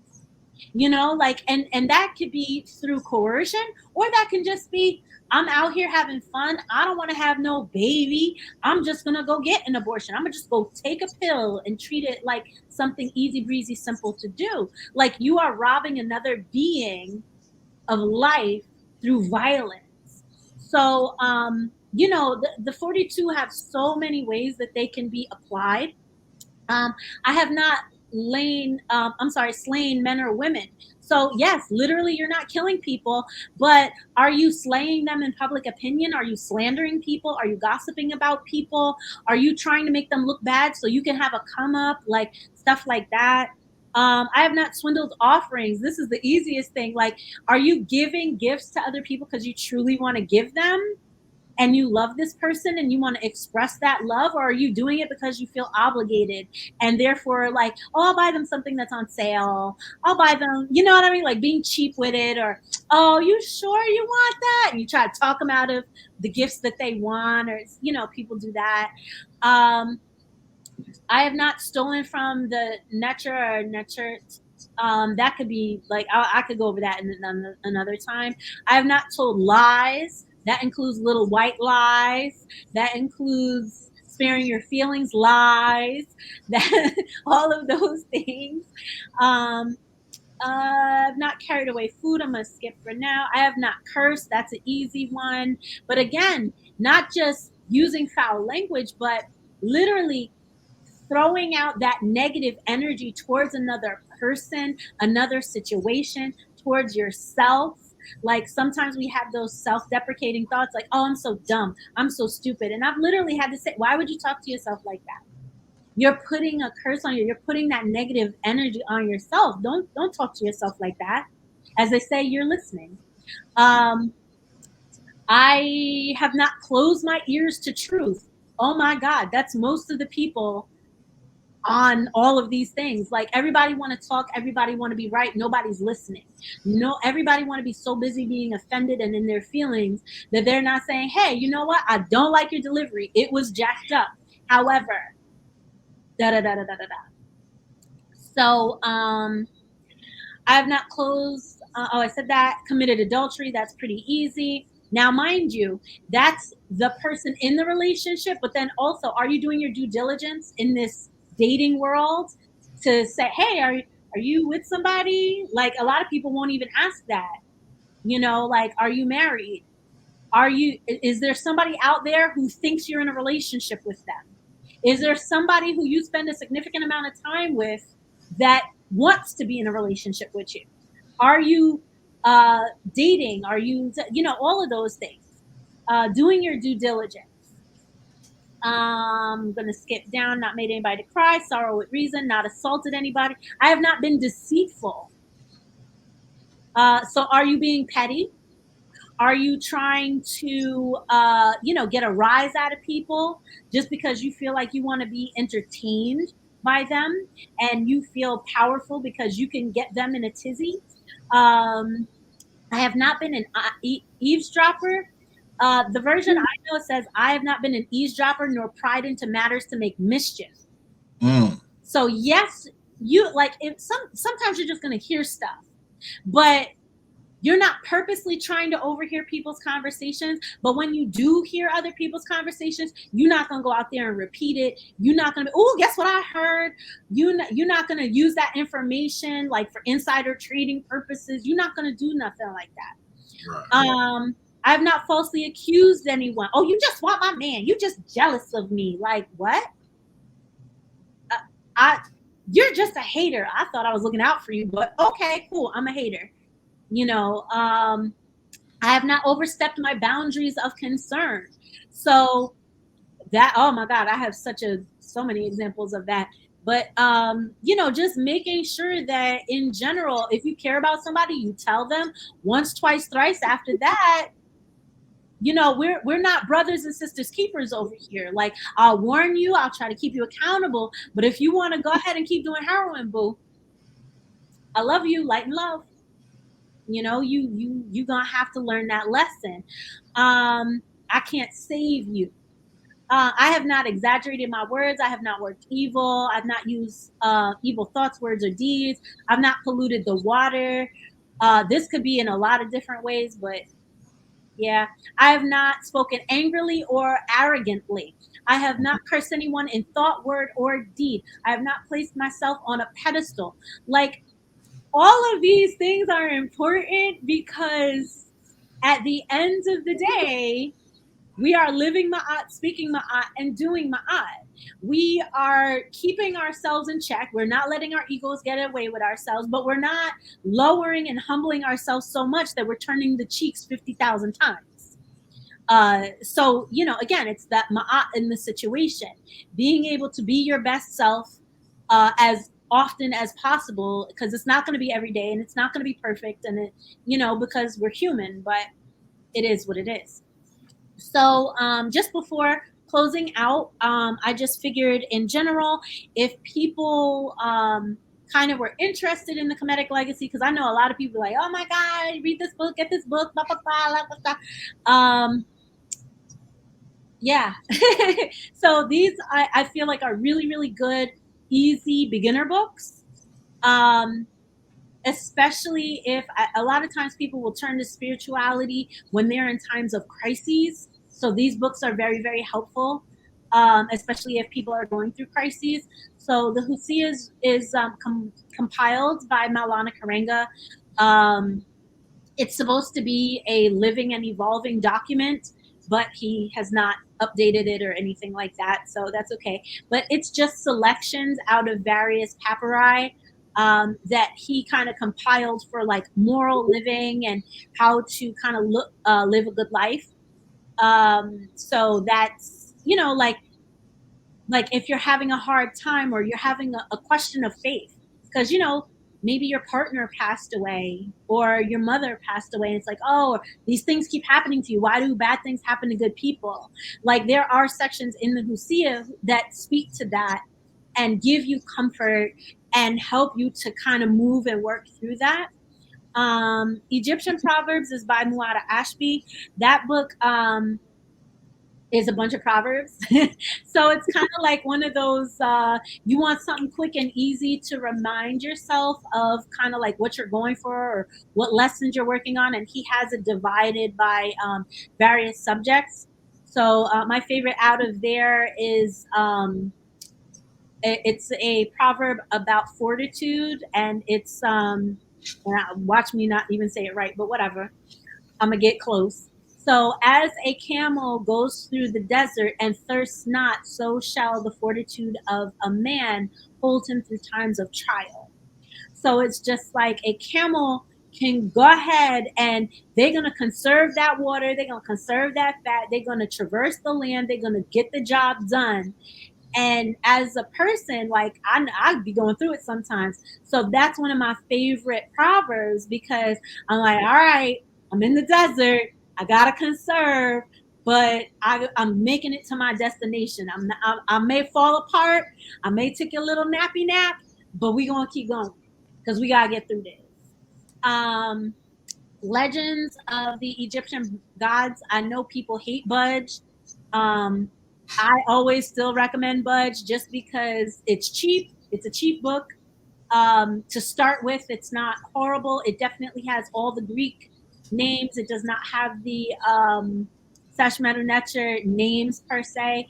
You can get some of his books with some of the Seshmetuneter in there. So if you kind of want to start trying to train yourself, that it's pretty helpful. But this specific book does not have that. But if you just want like stories, like various stories to kind of like, man, I wish I had a good example, or, oh, how can I get insight on this? That there are other books that Butch has about the various mythos, but this one's kind of like a easy breezy, and it's a smaller one compared. And then the last one is Egyptian religious poetry. They have this on the, I believe, the Internet Archives.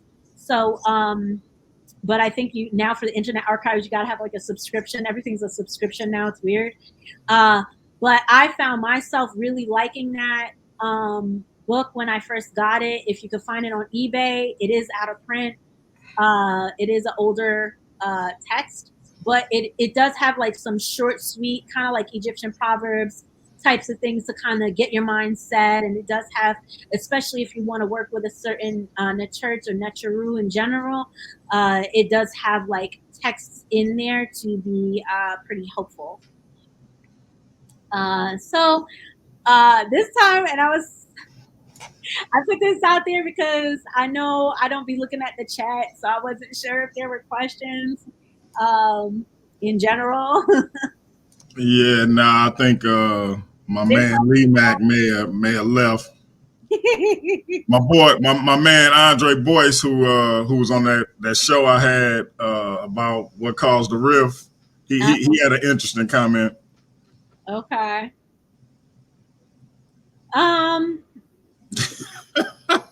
He a fool.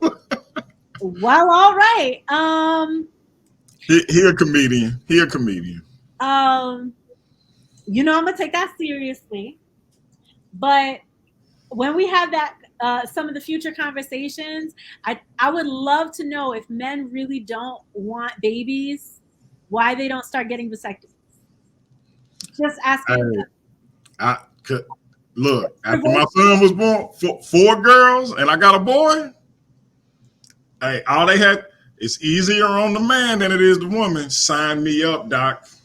It was that simple. Yeah, it's just very interesting hearing that nowadays. People be like, oh, this, that, and the third. Like, it's very invasive for a woman to get her a tubal ligation. And sometimes it is reversible and sometimes it's not. But, you know, it's literally like a, 15, 20-minute procedure, numb, snip. I think it was like a half hour. Yep. Done. Yep. And, you know, it can be reversed, and, you know, you can still perform and all that other good stuff, but you don't got to be worried about no babies. Absolutely. Listen. You know, Lord have mercy. That's all I can say. Yeah. Get it done, man. Get it done. So, if there are no more questions or thoughts or comments. Well, Sister Queen, as always, you brought some powerful, much needed information. We appreciate it. Please go over all of your social media and everything you got going on. Okay. So my social media is essentially my name for most everything. I do have pretty much, I'm more on Instagram, TikTok, and YouTube.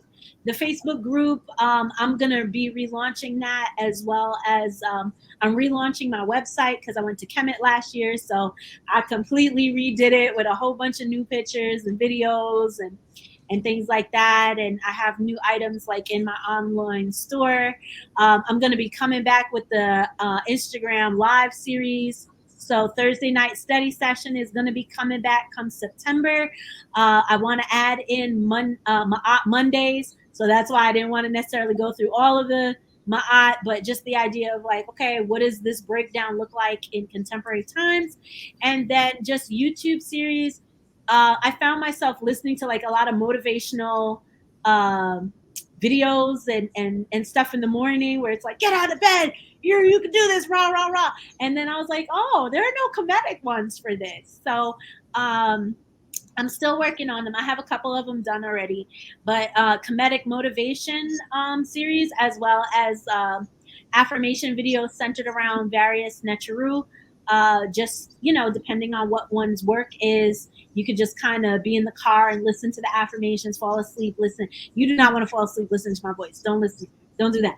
But listen to it at the gym, listen to it on I'm sure stuff like that. It's a bunch of men Please, who no, would not mind falling asleep to Queen Meniet's voice.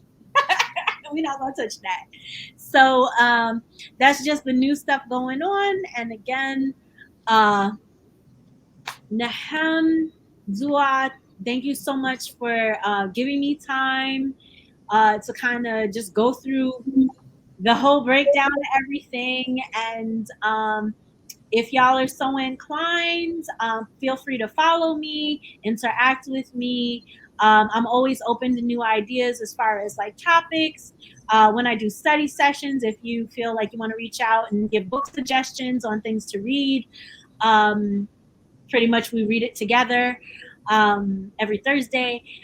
So any kind of suggestions, I'm open to it because, as I said, with this work, I really try to speak to the needs of the people, what we need, what we're going through, and what we're experiencing in this modern incarnation. So feel free to reach out, and that's me. That'll work. That'll work. Again, we definitely appreciate it.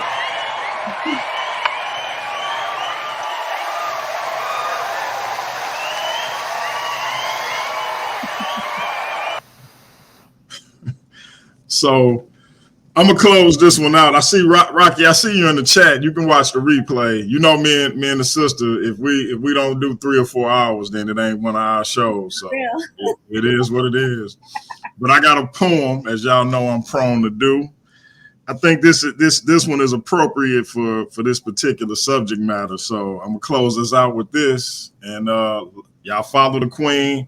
Let me get that Cash App back up right quick.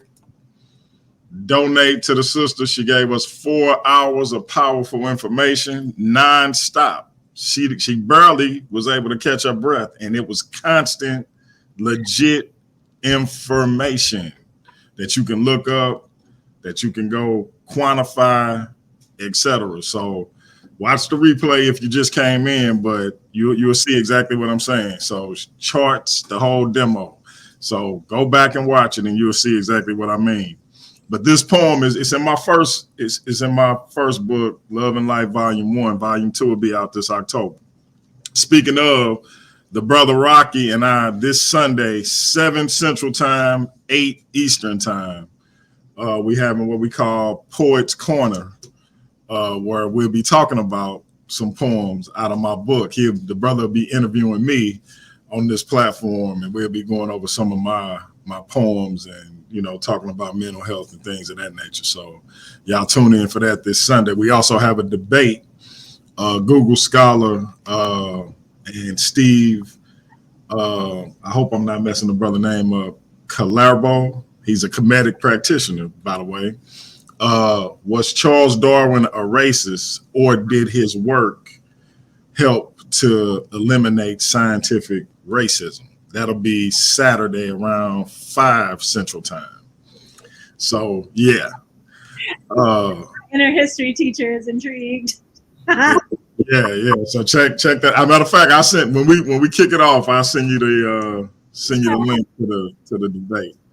But this poem is called God. It says, I saw God at a bus stop. She was wearing a short blue jean skirt and a red crop top. Her hair was long and twisted in locks. Her lips were full and lush. And when she looked back at me, I couldn't help but blush. Her eyes were magnetic in their ability to pull me in. She had a sad but proud disposition. But to me, it felt like she was the element that the Black dysphoria was missing. She had a tear in her eye, yet she refused to cry. She held her only begotten son tightly in her arms.